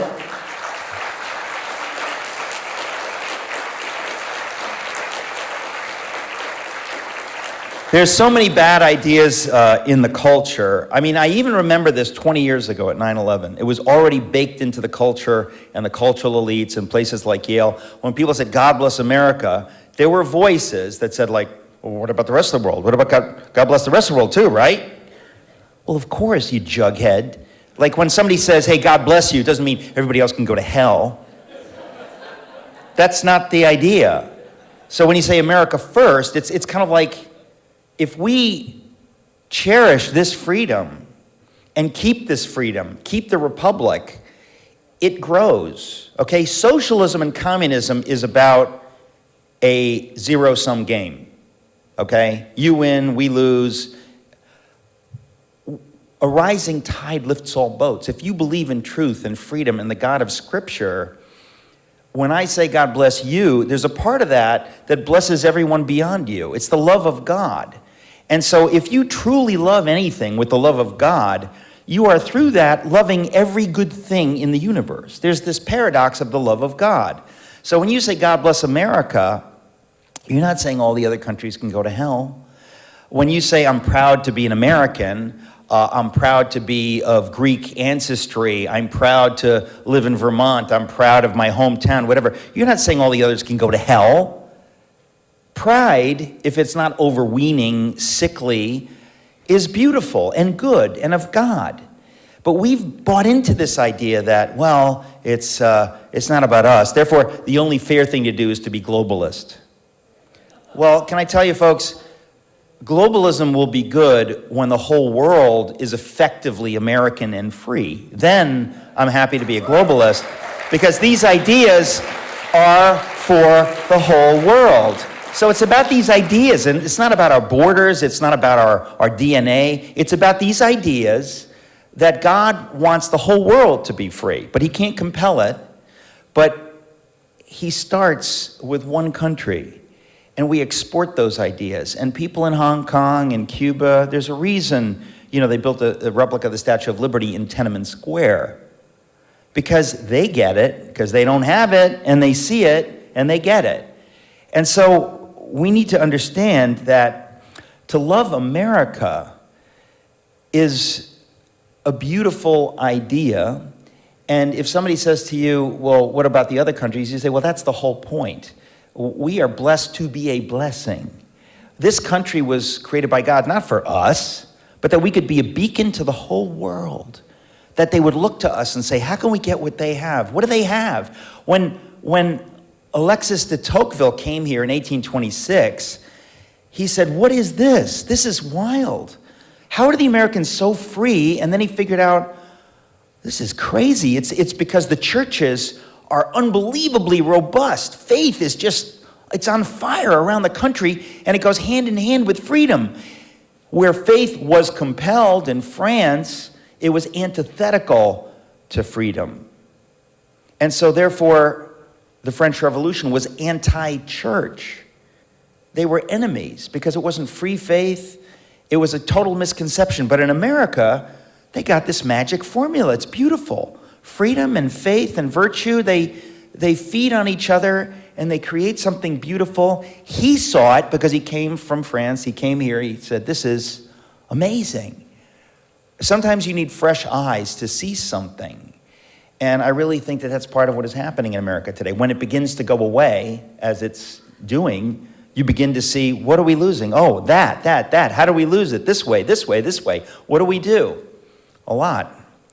So I really believe the Lord is allowing us to go through this season in part to wake up the church. Bonhoeffer said the church should be the conscience of the state.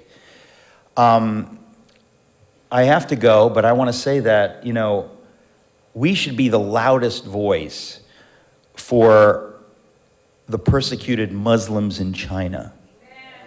Bonhoeffer spoke up for the Jews. He was not a Jew.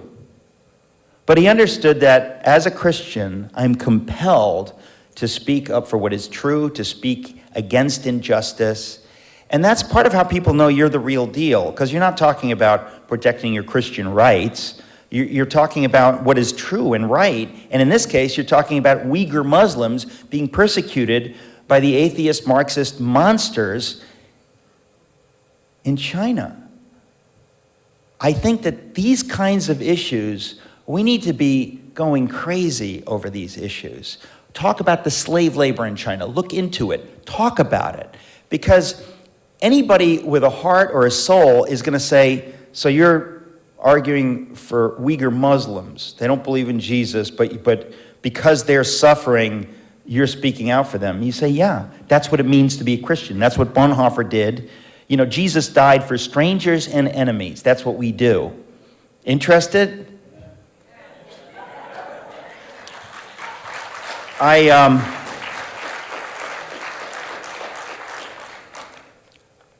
I am sorry I have to go, but I do mean it when I say I'll be back. I don't just say those things, and maybe I'll speak here, and maybe I'll speak at Pastor Ed Wheeler's church or whatever, but I think that what you have going on here is really beautiful. And, you know, Ellie, you need to do this kind of thing more often because these people need to get to know each other as friends.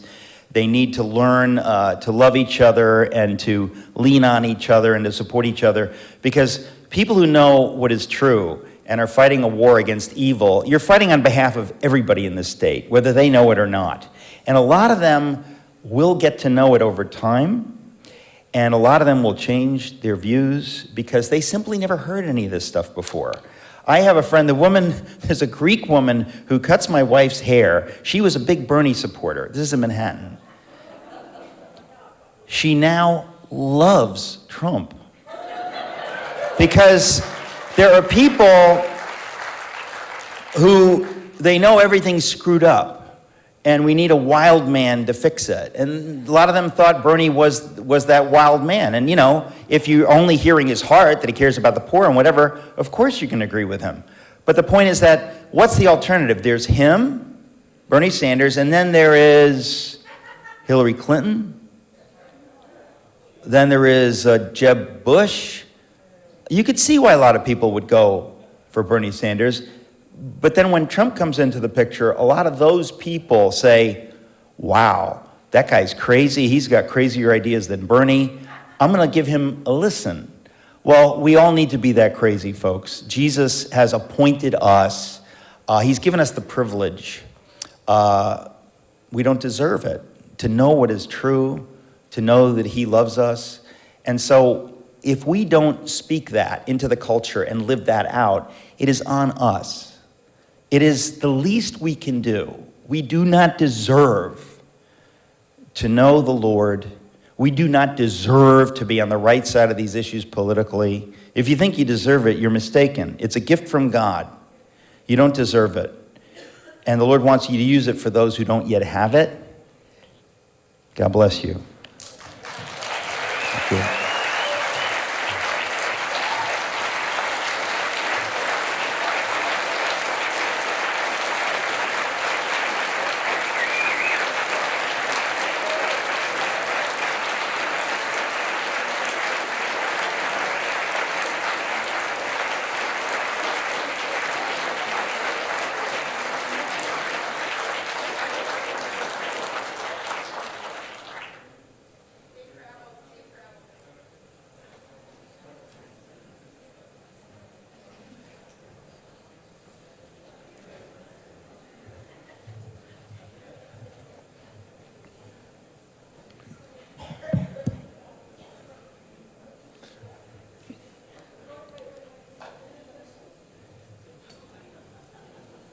I always wait for my wife.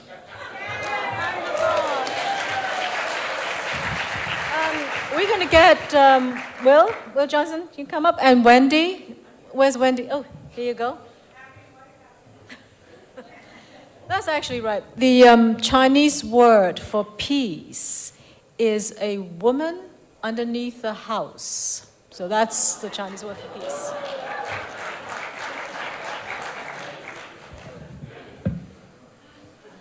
Now you know where all the good ideas come from.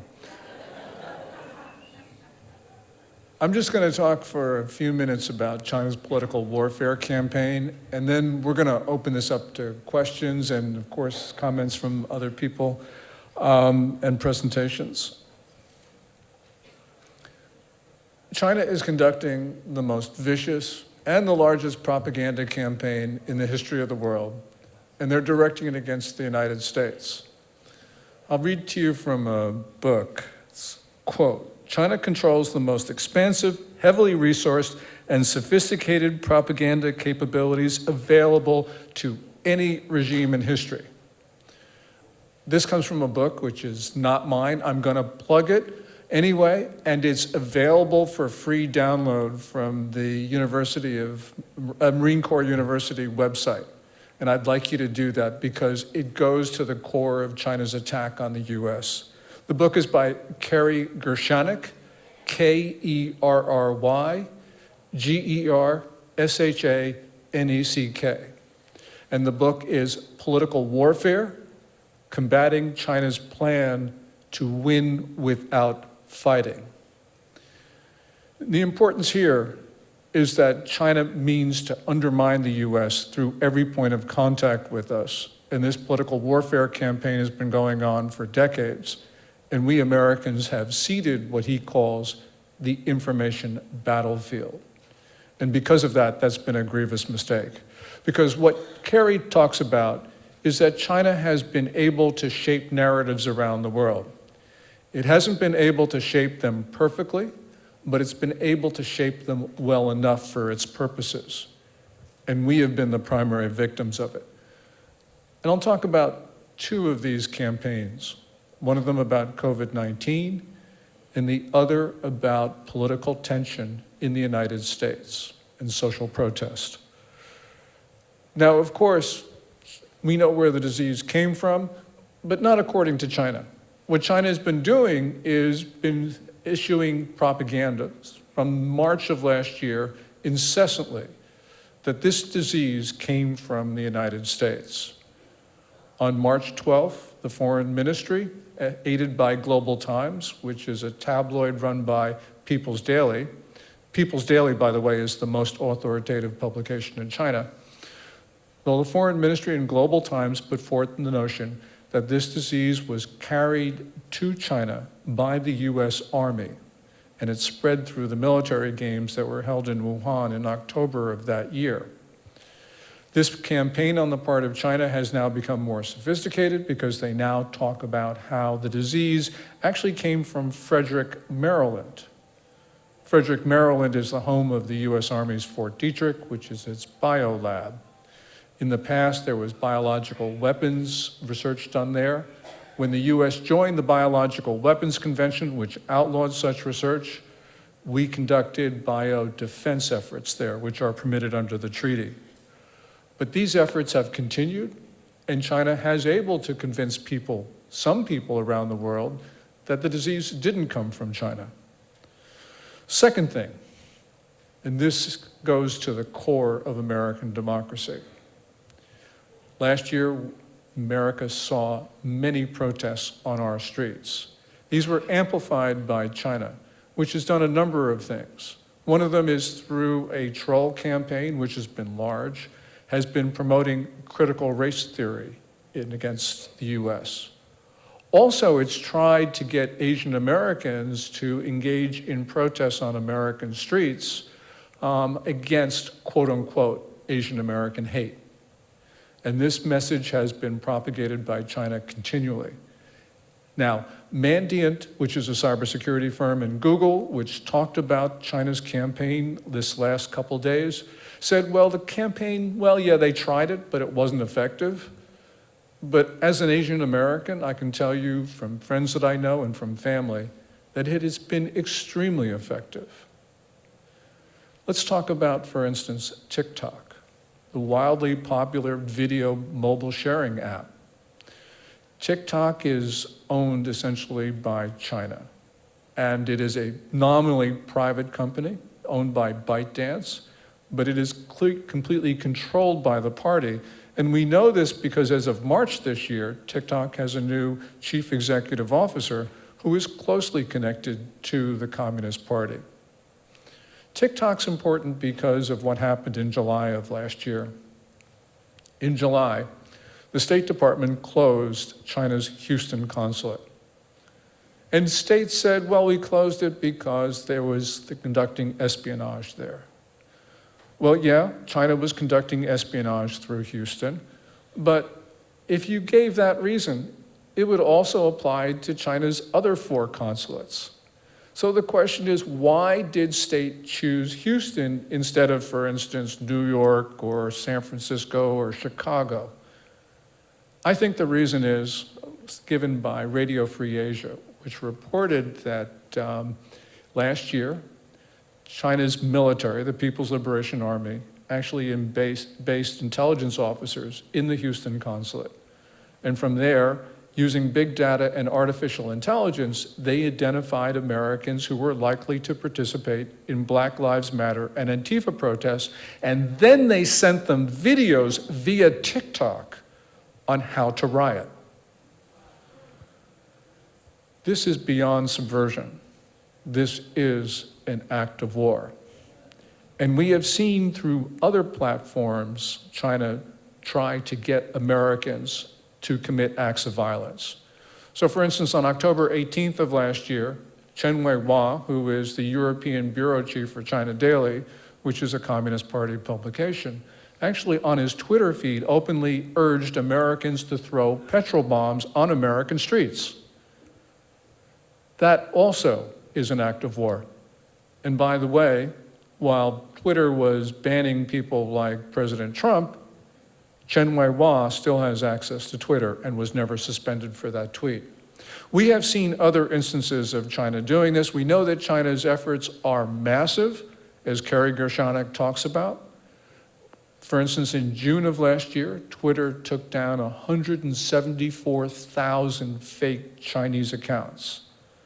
That's one social media platform, 1 month, 174,000 accounts. So we know that China's efforts are massive, bigger than anything that we've seen. We hear so much in the media about Russian trolls, and yes, the Russians are engaged in activity like this. But I think that it's probably the Russian activities are dwarfed by what the Chinese are doing. And we have seen China do other things in connection with these social media efforts. So for instance, in late January of last year, Customs and Border Protection seized 900,000 fake $1 bills that came in from China. This was the International Falls Port of Entry in Minnesota, just months before the George Floyd protests. Question is, nobody in China's near total surveillance state can counterfeit American currency without the officials knowing about it. So what was going on here? We don't know, but one thing we can say, though, is that counterfeiting another country's currency is an act of war. A couple months afterwards, Customs and Border Protection, Louisville this time, seizes automatic weapons parts come in from China. There have been a number of these seizures recently of items that look like that China is trying to overthrow the government of the United States. And that's indeed what's happening here. What can we do about it? First of all, TikTok should not be available in the United States. It shouldn't be available because China's using it to overthrow our government. But there's a broader issue here, and that's reciprocity. China doesn't allow American apps in China. So why do we allow Chinese apps in our country? Another thing, we now have 50 or so Confucius Institutes, down from about 107. Thank God they're going in that direction. But we can't have a Reagan Institute in China. So why do we allow Confucius Institutes in our country? And more important, why do we allow the 500 or so Confucius classrooms in our secondary school? All of these efforts, whether we're talking about TikTok videos encouraging people to engage in acts of violence, or the Confucius Institutes, are all part of a major campaign. And once again, I urge you to download for free Kerry Gershonik's book, because it details how China is attempting to overthrow the American government. And as he points out, we are not defending ourselves. So with that, let's open this up to questions and to comments and presentations from others. Thank you very much.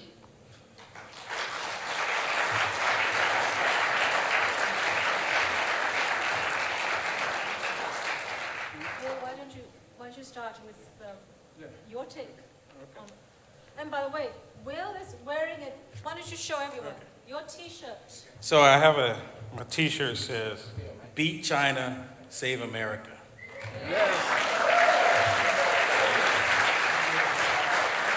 I saw what was happening. I saw what was coming and what was happening months ago. The reason why I decided to make the t-shirt. You know, President Trump, he kept talking about Wuhan, China. You know, he kept saying China. And it dawned on me that China was the problem. China was causing problems in America. And he said a lot of the points that I want to talk about, like the CRT, how they're bringing that in, and how they're manipulating our children. And they're doing this to cause division in the United States of America. I remember when Bush, now I really didn't care for Bush because at the time I considered myself a Democrat. And I still don't really care for Bush because of the way he talked about President Trump. I mean, he all came out, right? So, but when Bush was in office, I could say today that the racism that we were experiencing in the country, in the nation, was going away. Right? They tried to say that Bush was racist in Texas and said that it was an incident where black people were being drugged behind a truck in Texas, and at the time he was governor, and they tried to deem him as being racist, but I didn't buy into it. I said, you know, maybe it was happening, but it wasn't his fault. But I realized that the racism, again, in the country was typically going away. It didn't come back.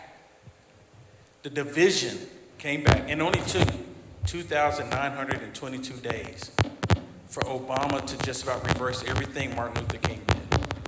Think about that, 2,922 days. That's all it took. And today we have the division where against police officers, first responders, and there's this attack on white people like never before in this nation. And it's all being driven through China because they want us all divided with one another and fighting one another. Because if we're fighting each other because of pettiness, we're not paying attention to what they're actually doing. And they're targeting our children now through the CRT. And if they can get the children, see, it's like they're very conniving, right? And they're very good at it. So if they get the children to believe, because they're white, that they're oppressing their students, their classmates, that conflict will happen in the schools. And then next thing you know, the white kid will go home and tell mommy and daddy. And then mommy and daddy will get upset. And then they'll want to go to the school. And then the black kids will go home and tell their mommy and daddy, and they'll get upset. So not only, because think about it, children tug on our hearts.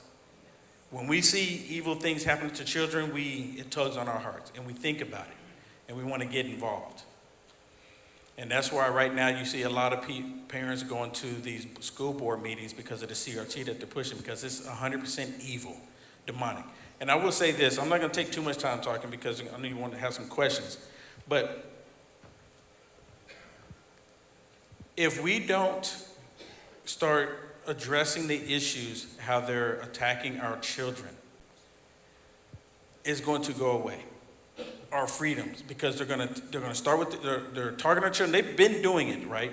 But once our children, the young youth today, 7, 9, 10, 11, 12, once they become our age, they're going to think it's always been this way. The same thing how they're bringing the whole homosexuality, sexual acts into the schools. They're indoctrinating children today so they can believe that it's always been this way and it's always been here. And I'll say one more thing. When I started off talking about how Bush, when the racism was going away, and Biden said, or when Obama said that if I had a son that looked like Trayvon, which, you know, took it different routes, started attacking police officers, the racism in America did exist, right? I think we all know that, the history of it. But it was Democrats. The Democrats during that time hated black people. They wanted to enslave black people. Still do. Democrats. The common denominator between then and now, because now they're demonizing white people, are what? The Democrats. Isn't that something? They demonized black people then, they're demonizing white people now. The Democrat is the common denominator, and China is controlling the Democrats. Because when it comes to China, they just say nothing. Now, Kamala Harris, she just went to I think it was Singapore, and she was talking about how China is our biggest adversary. I think it's just a front. They want us to think that they're fighting for our interests, right? But they're not, and they've already demonstrated that. So I want to thank you. Thank you so much. And I do have a promo code with Mike Lindell. I really do. I mean, because seriously. And if you know, I encourage you to use Chris's promo code as well, but mine is Unite1. So originally I had a website, originally I had a YouTube channel called Unite America First. Had over 100,000, I got the little play button and everything that YouTube would give you. Well, they deleted my YouTube channel 4 months ago because I said in the future they're gonna force us to take this vaccination. YouTube said I was giving out misleading medical advice. But now here it is today, and I sent a message to YouTube. I said, I was telling the truth. I wasn't giving out any medical advice. I'm still not telling anyone to get the vaccine or not get the vaccine. It should be your choice, right? Your body, your choice. Okay, thank you.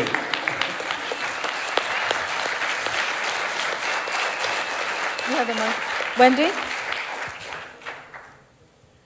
This is just an open forum, I take it, to talk about whatever we want to about the media. Well, I'm feeling a little lonely up here that I'm the only person that doesn't have a special code with Mike Lindell. I'm sorry.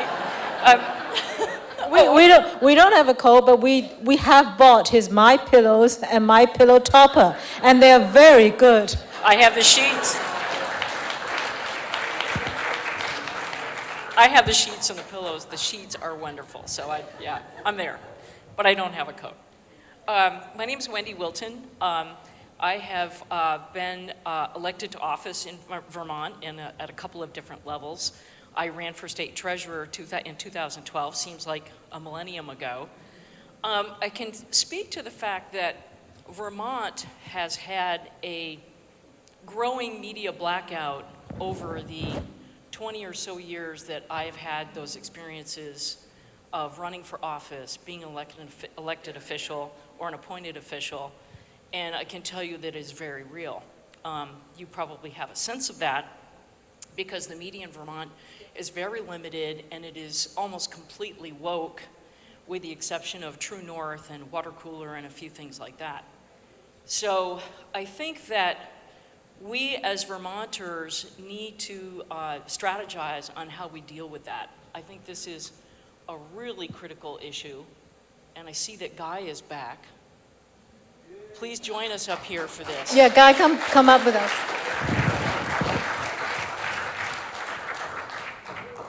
And I think that we need to do a couple of things. I think a lot of you probably in the audience have started finding alternative media to check in, at least on the national scene. Yeah, I mean, you found things like Bannon's War Room, you found Rumble, you found Telegram, you found all kinds of places where, you know, free speech is available. Mike Lindell's Frank Speech, I could go on. There are several places where you can find truth and avoid the misinformation. And sometimes there's some misinformation on those, but you just got to use your judgment. But I think the key is not giving credence to the Vermont media because it really is pretty valueless. There was a time, I remember I grew up in the Burlington area, WCAX used to be a really reliable source of news, and now they won't cover things that are meaningful. And I had a recent experience. My husband and I supported a candidate for Ward 3 Burlington. There was a special election. There were 3 candidates, a progressive, an independent, and a Republican candidate. And Christopher, my friend, was the Republican candidate. He's a gay man, but he had very big concerns about transgender, the whole process of what's going on with indoctrinating children, changing children, that kind of thing. And instead of the media focusing on who he was as a candidate, they drilled down on that at the behest of the Progressive Party about his comments about those things. And you can see that the Vermont media doesn't say anything positive about a center-right candidate. They only drill on the negative. They won't promote you. They won't pay attention to press releases. We also had that experience with this event.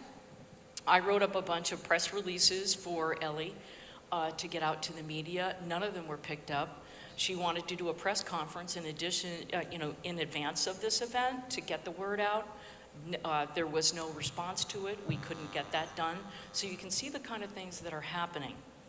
And I think the only solution to it, and I think many of you know, is this gathering is great for this, by the way, and we need as a group to stay in contact. But there's another opportunity out there that I want to make sure everybody's aware of. Each fall, every 2 years, and this is one of those periods of time, the political parties across the nation and here in Vermont reorganize. What does that mean? It means that your town parties, whether it's Progressive, Democrat, or Republican, form. In other words, you start anew every 2 years, a year in advance of the election cycle. What this means is this crowd here has an opportunity to go to your caucus, and it happens this month. Most of them are next week. Mine in Milton is next Wednesday. You have an opportunity to show up at those caucuses in your town and take over the Republican Party, and you should.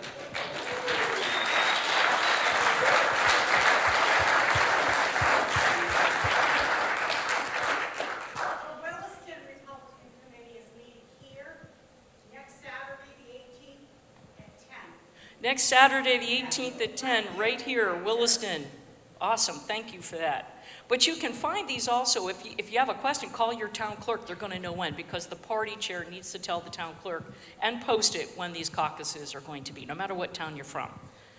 You can do it. And there's also a sea change which is happening within the state Republican Party, among the people who are there. The governor, who's the most vicious rhino I've ever met, I served with him in the state legislature, believe me, I know.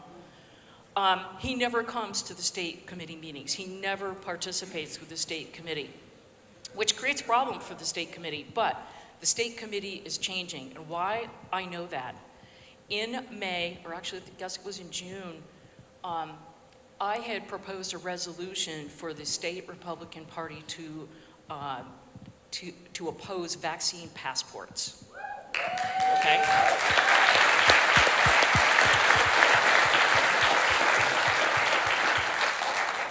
It passed unanimously without one dissenting voice. So things are even changing there. But it also needs to be driven from the grassroots.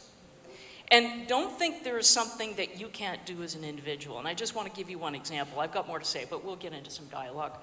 A friend of mine, a few years after 9/11, she was a retired lady, very patriotic, and I lived in Rutland at the time.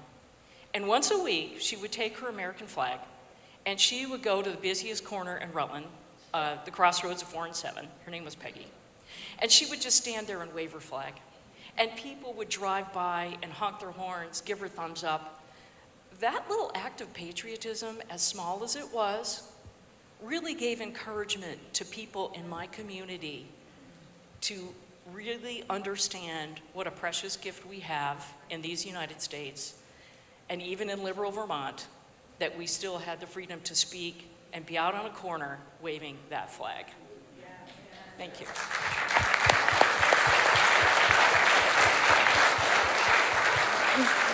Guy, now that you're back with us, say, yes, please. So my name is Guy Page. I publish Vermont Daily Chronicle. It's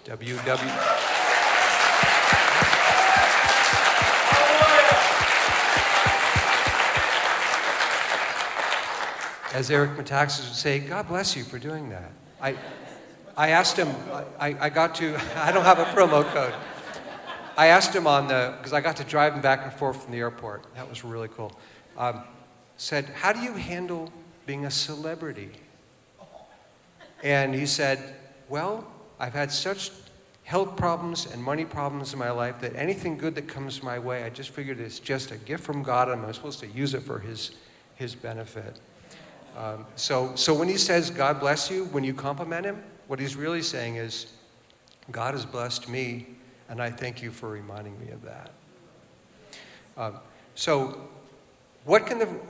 I got into this because I was a lifelong Vermont journalist and lobbyist who, I just got tired of pitching stories to people, to reporters, and I knew they were good stories because I was, you know, a reporter.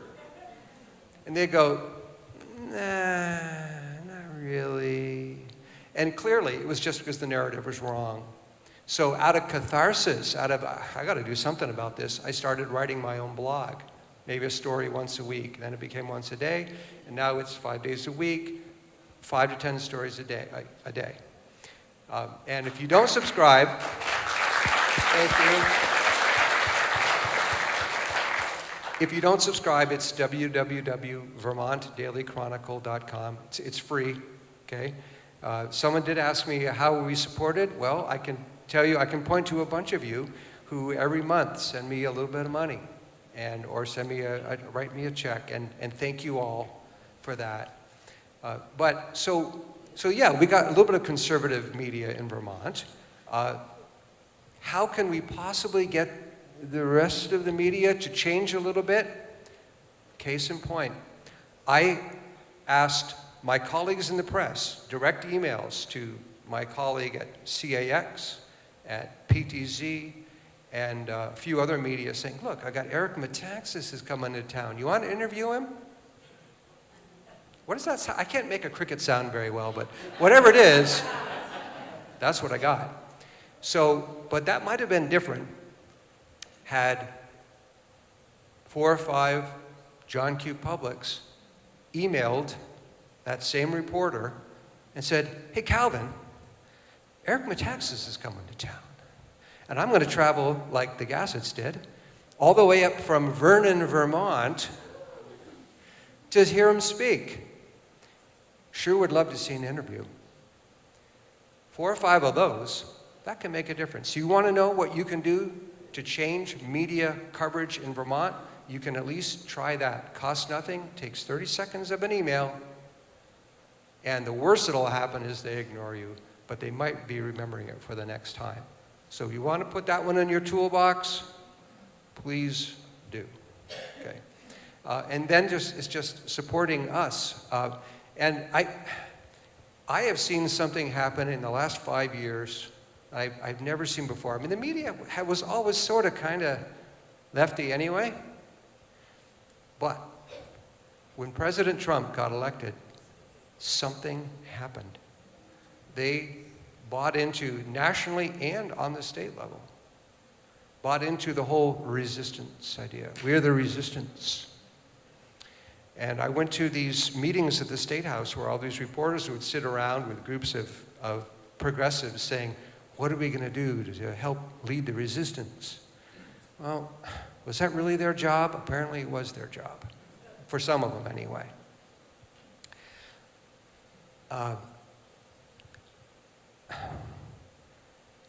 What do you want to know from me? Is there something, any of you have a question saying, look, this is what we really wish you knew about the Vermont media, or about what we can do, or whatever? Is there a question out there? There is the microphones, so we're going to open to all of you comments, questions. So there's a microphone over here. Rohan, there's another one over here. So just come up and we want to hear from you. This fellow is a brother, a pastor from Thetford, and he and I are part of a discussion group of a fantastic book called Live Not by Lies by Rod Dreyer, where groups of Christians get together and they look at the situation in society and they see, judge, act. Isn't that it? Mm-hmm. Yeah. Anyway, Nathan, go ahead. So I'm one of the pastors who came. And I would love to talk with Eric sometime about the challenges pastors have when people in your church don't see things politically the same way, and what's the mission of a pastor versus a public figure. There are a lot of, pray for the pastors of Vermont. Please do, myself included. But Guy, a question I have is there a possibility of building a media from the grassroots? Right. Something that we could do collectively, maybe to help you, and maybe we need tech people involved, but how can we build a grassroots media in Vermont? Way ahead of you. Thank you. That's my question. So, thank you, Nathan. So right now, for example, Vermont Daily Chronicle is sort of a one-man show with a bunch of you submitting articles, and that's great, but it can't stop there. So I'm doing a few things that I hope, God willing, by the end of the year, can make it so that I've got a reporter, I've got a few other people, and we can start going toe-to-toe in terms of the breadth and depth of our coverage with the big boys. Because right now we're just sort of, you know, like, it was amazing to me that Eric feels like he doesn't have a voice because he's only got his little show. I said, oh yeah, wouldn't that?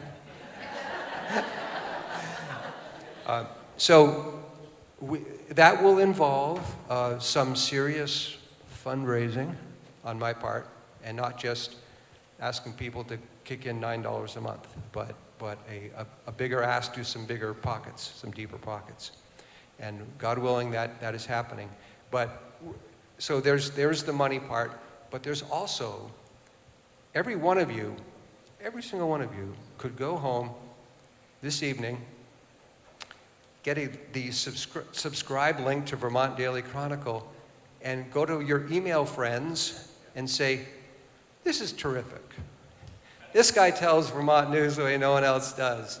And they therefore would subscribe. A couple years ago, I had like 800 subscribers. Now we're moving in on 3,000. I want that to be 10 times that.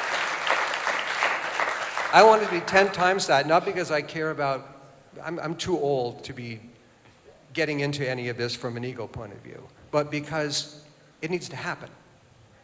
So you can be on the team even more than I think most of you already are by saying, just subscribe to this and read it, because you will not get this information anywhere else. Also, a lot of you, if you don't know it, for example, Kay Trudell is someone who's standing at the mic right now, is a very strong person and strong spokesperson who I've been saying, Kay, when are you going to write me an op-ed on something? And she hasn't yet, and she really should, because I think she's got something to say, and so do a lot of you, okay? Got something to say about what's going on in Vermont. Well, I'm not a professional journalist. Well, you don't need to be, because I'm happy to edit your stuff and to, you know, make it fit the format and all that, but I don't have your ideas and I don't have your experience, and you need to share them with the rest of us. Indeed, let the Spirit speak. So, I want you to do that. Kay, what's up? I was going to thank you for one thing, for being a voice in the wilderness and for doing your part to try to educate your fellow citizens in Vermont and to spread the truth. But I also want to say to every single person here, we are all individual Christians. We all have a voice. We all have a talent that we can use. Now, I happen to be a writer. I have a master's degree in English. Yeah. Writing comes natural to me. God's talent, but you know, I can do it. I've been working and writing with my husband and several other people probably here today for the Christian Action Ministry newsletter, which is distributed in some Catholic and Protestant churches in Vermont. And so every single person here has a talent. Use it to help out in this peaceful, quote-unquote, revolution that we have to participate in, or we're going to end up being like the good German citizens who didn't want to know and didn't want to be involved. And we cannot let that happen in our country and in our state. So think about what talent you have that you can contribute just as an ordinary citizen, because that's all I am. And if any of you are on my Facebook page, I only have 800 followers, which is not huge, but I use that page not just to post pictures of my, you know, family and that kind of thing, although I do that a little bit, but I use it to try to link people to news stories and to comment and to tell people the truth. And I've actually got some followers who are liberal, who are friends of mine, who are now engaging in debate with me and beginning to kind of soften their stance. So all I'm saying is, I know some of my Christian friends say, I'm not on Twitter, I'm not on Facebook, I'm not going to have anything to do with it. but maybe that's a mission field. Okay, that's how I use it. And I try to use scripture and the Constitution and facts when I quote unquote argue with people and debate with people, not calling people names, not making them feel bad, okay, but using facts to educate people. And so I ask everybody here to think about what little piece can you do to help this along, okay? Thank you.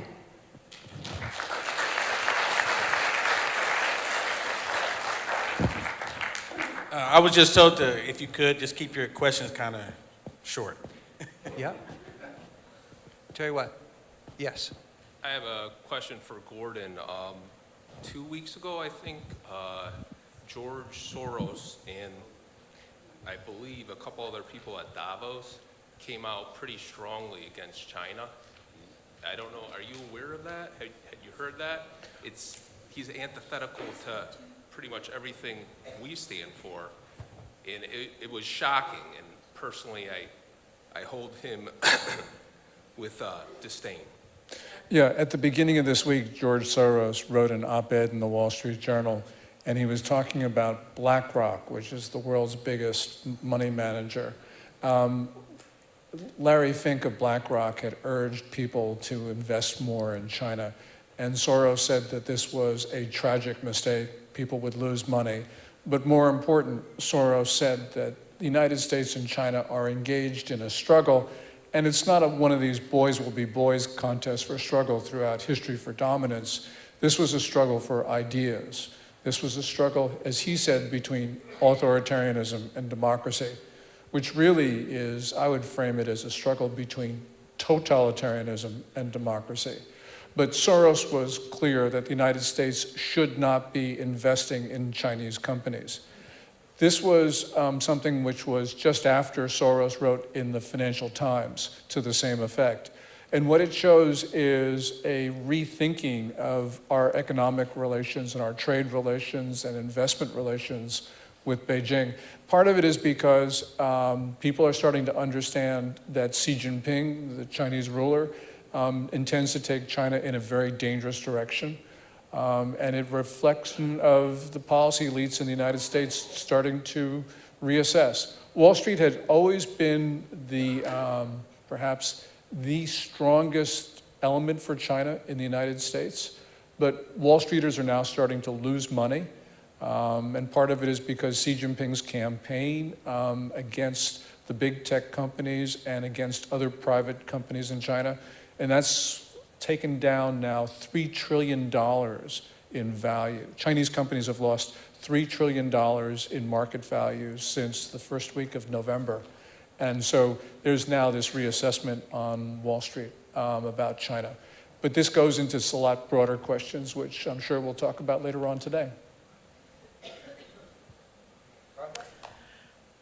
Question, you've both commented on different things where China has been the influence behind BLM and CRT. Is there a money trail, or what kind of thing can you show that shows that influence? Yeah. Will first. Okay, you first. Well, I don't have access to any bank records, but I do have on my pillow code. But okay.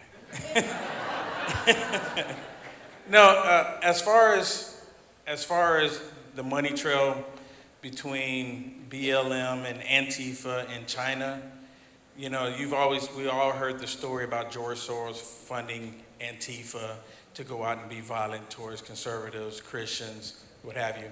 I don't necessarily know that you can even find a money trail, but if there, I would imagine there is one. I think we would be naive to believe that there's not.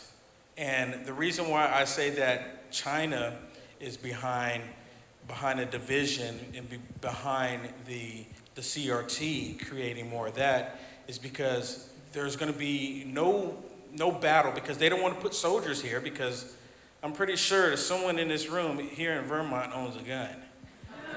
I'm pretty sure. You know, more than one. And they know that. So And they know that, so they're not gonna, come and have battle with us and try to fight with us physically like that. I think they want to have us collapse from within, and we know it and we see it. That's a great question. There's a lot of evidence of money trail, but let me give you just one example because it graphically illustrates a number of themes. On November 28, a Beijing academic, Di Dongshang of Renmin University, gave a public talk in Shanghai, which was broadcasted throughout China. And it was this sort of very arrogant, triumphalist talk.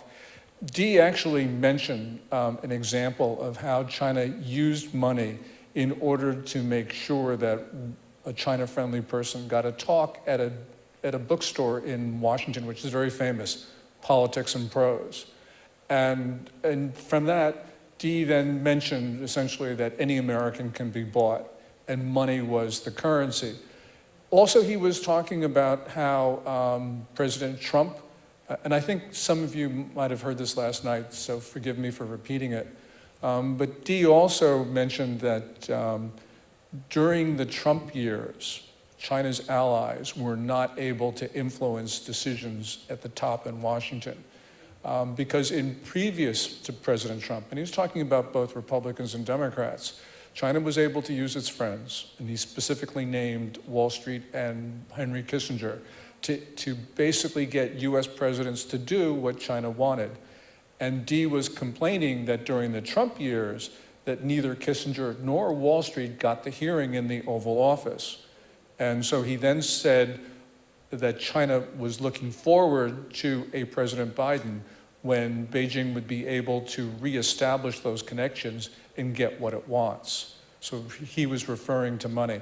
Now, obviously, there is just hours and hours of stuff that we could talk about, but I think that this illustrates in a very graphic way not only what is occurring day to day, but the way the Chinese are thinking about it.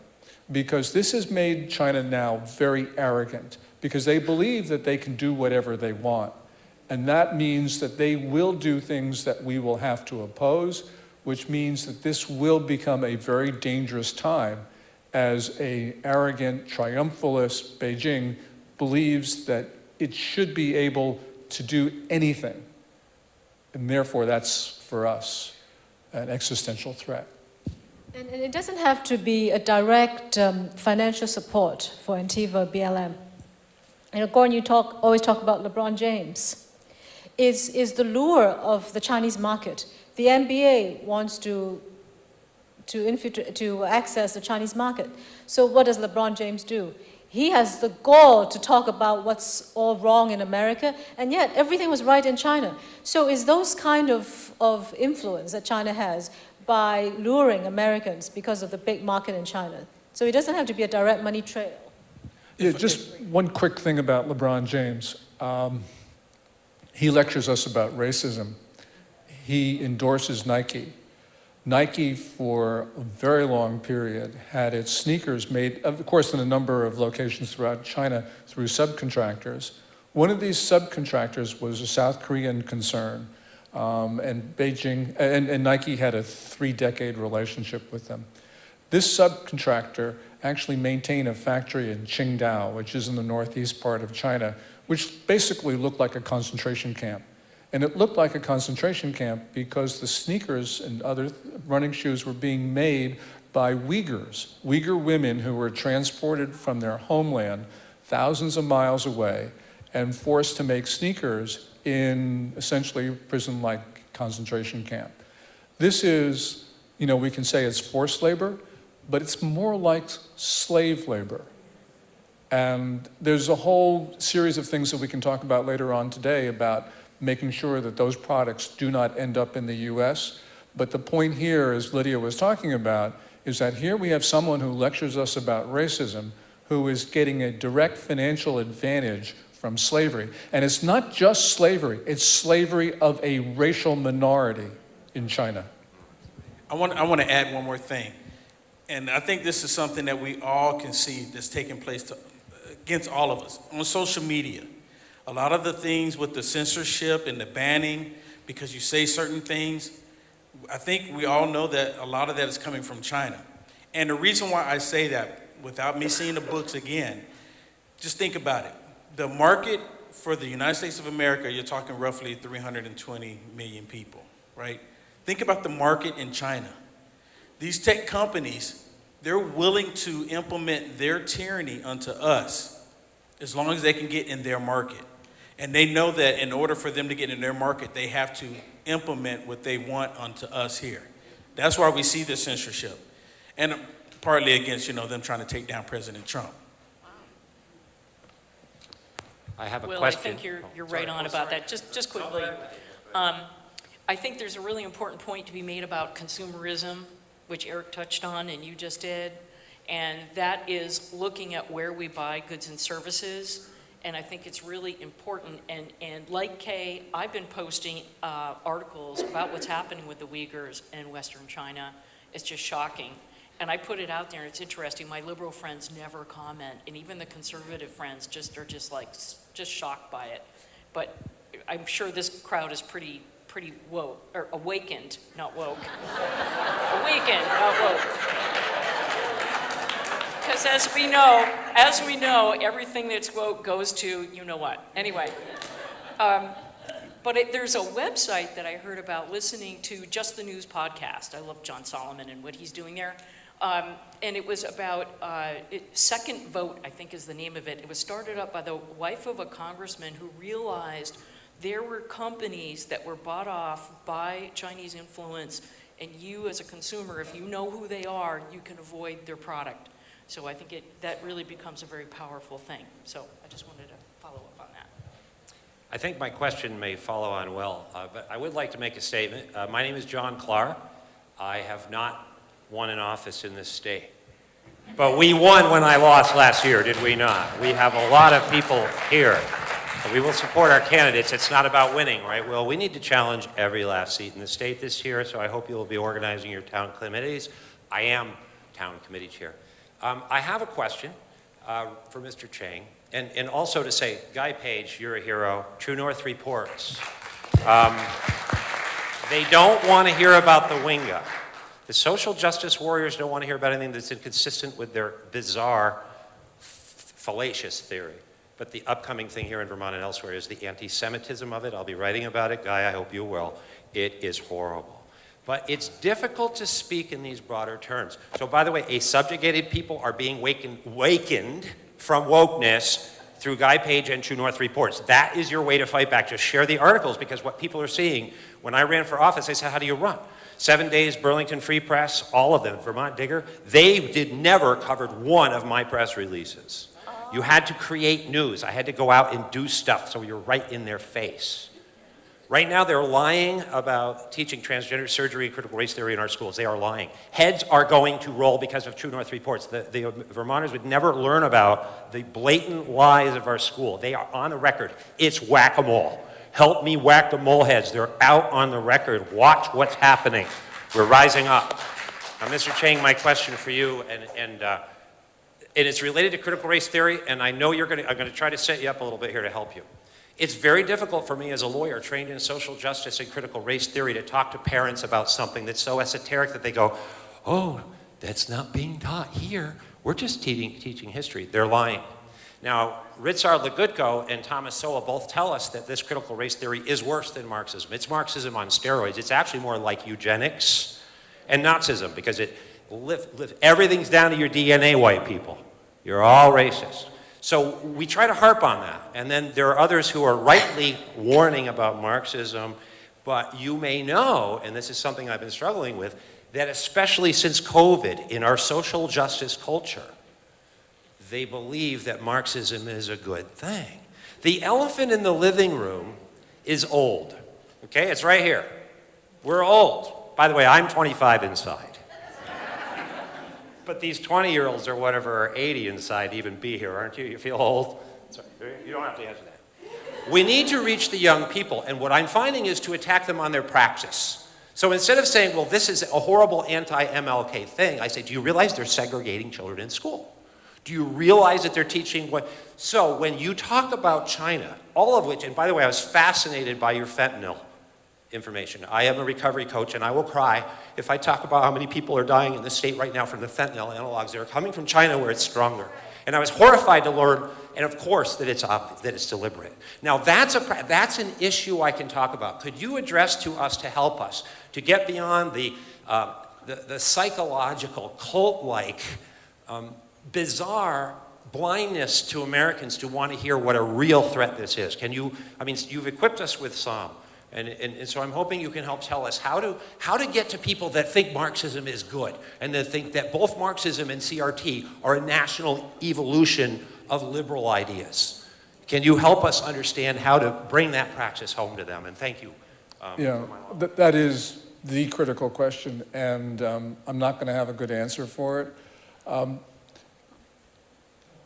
Americans have this general notion, and it's because we're a big country, a strong country, we have this sort of sense of invulnerability, but also we're a generous people, and more generous than any other major power in history.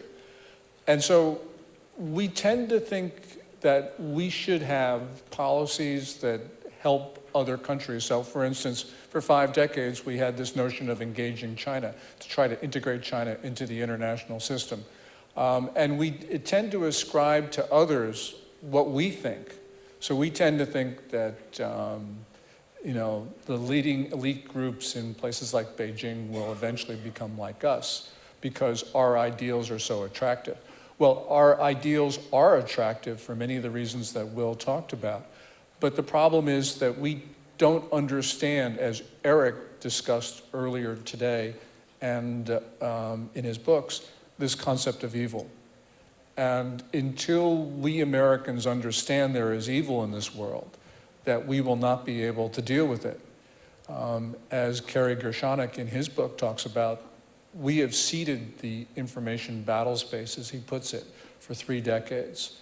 And because of that, our republic is at risk, and we could lose our country because of it.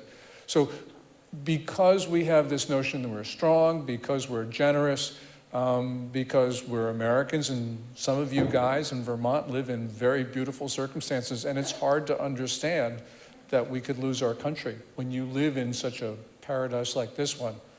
So you put all that together, and it gets to a point where we have to talk in meaningful, realistic terms about China, and our political leaders won't do that. Certainly Biden won't do it. He didn't even call them competitors until a little while ago, and now that's the most he'll do. He won't use the word adversary. He certainly won't use the word enemy.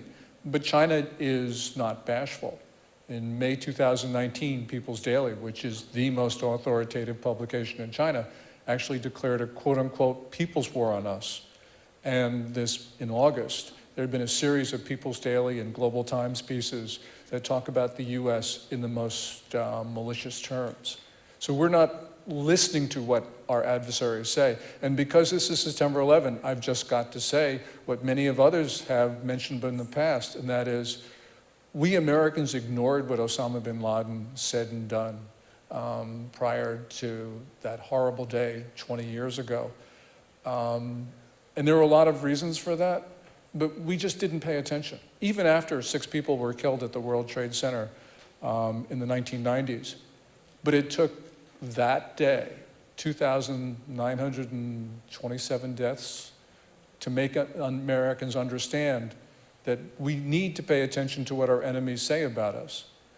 China has said to us many times that they believe that we're the enemy and that they want to destroy our society. We Americans are not listening, and America is so much more powerful than Al-Qaeda ever was or ever could be. So this is an existential threat.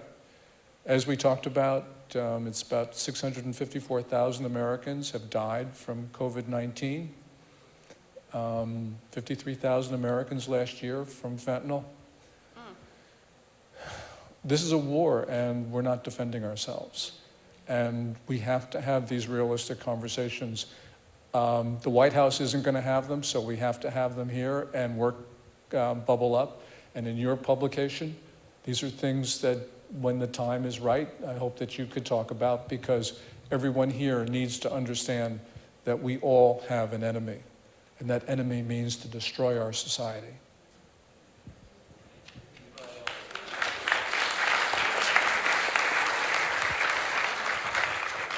This week I wrote that, whereas the governor said, yes, remember people, we have an opium problem, but he didn't get into details. I looked a little bit deeper. Vermont has the highest rate of increase of overdose deaths in the whole country. We went from last year from 114 up to 197. It's like a 65% increase in opium deaths. And they said, well, it's pandemic isolation. And I'm sure that's part of it, but it's also, we've got a ton of fentanyl coming in from up here, and those are mostly fentanyl deaths. And we also we had fewer prosecutions for drug sale and possession crimes declining in the last couple of years. So as the ODs are going up, the prosecutions are going down, and they don't talk about that. So anyway, that's stuff you'll find out in Vermont Daily Chronicle.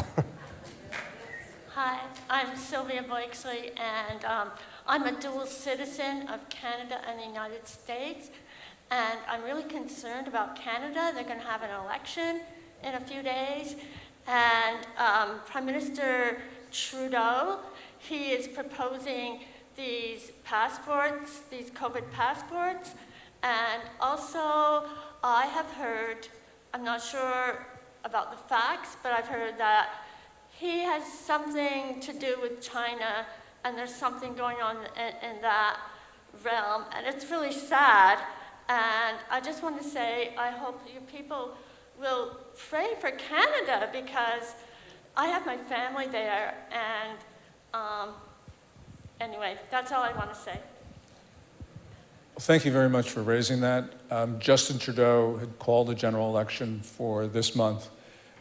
Trudeau, prior to the call, was Prime Minister.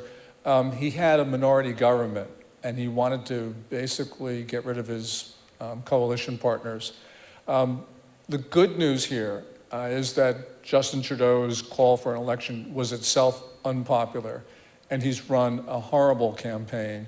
And Canadian Conservatives, despite themselves, have run a good campaign. Canadian Conservatives, generally speaking, will have a higher popular vote across the country, but because of a parliamentary system, they don't get very many seats because their votes are concentrated in certain ridings, as they call districts. And so while they accumulate majority votes, they end up with small number of seats in Parliament. This time, it looks like they'll do better. They may get enough seats to form a minority government. Who knows what's going to occur? But there is a revolution in Canada. Justin Trudeau is very pro-China, very anti-US. He's a Five Eyes partner. We have this intelligence sharing coalition, Five Eyes, one of the smallest and most important groupings that the US belongs to. But Justin Trudeau wants to buy Huawei, which is Chinese equipment for his 5G networks, which would make it very difficult for us to cooperate with Canada. And yet we have this long undefended border with a country that is very pro-Chinese and very anti-US. So we have a lot that's riding on that September election. And so thank you very much for raising it. There's very little that we Americans can do on this, but I see my wife wants to say something. Well, that's because my family are Canadians. They live in Canada. They moved there from Hong Kong 30 years ago. And I can tell you, Canada is an example of how fast freedom can erode. During COVID, they actually have neighbors reporting on neighbors where they can't gather. They can't even gather more than 5 people. My mom was sick. My brother, in order to visit her, has to park the car immediately into the garage because otherwise the neighbors may report that someone is in their house. Churches, people are being arrested because they go to church. So Canadians, a group of these Canadians who went up to, is it Saskatchewan in the north, and they held up a big SOS sign. But it is an example of how fast freedom can erode if we don't guard it.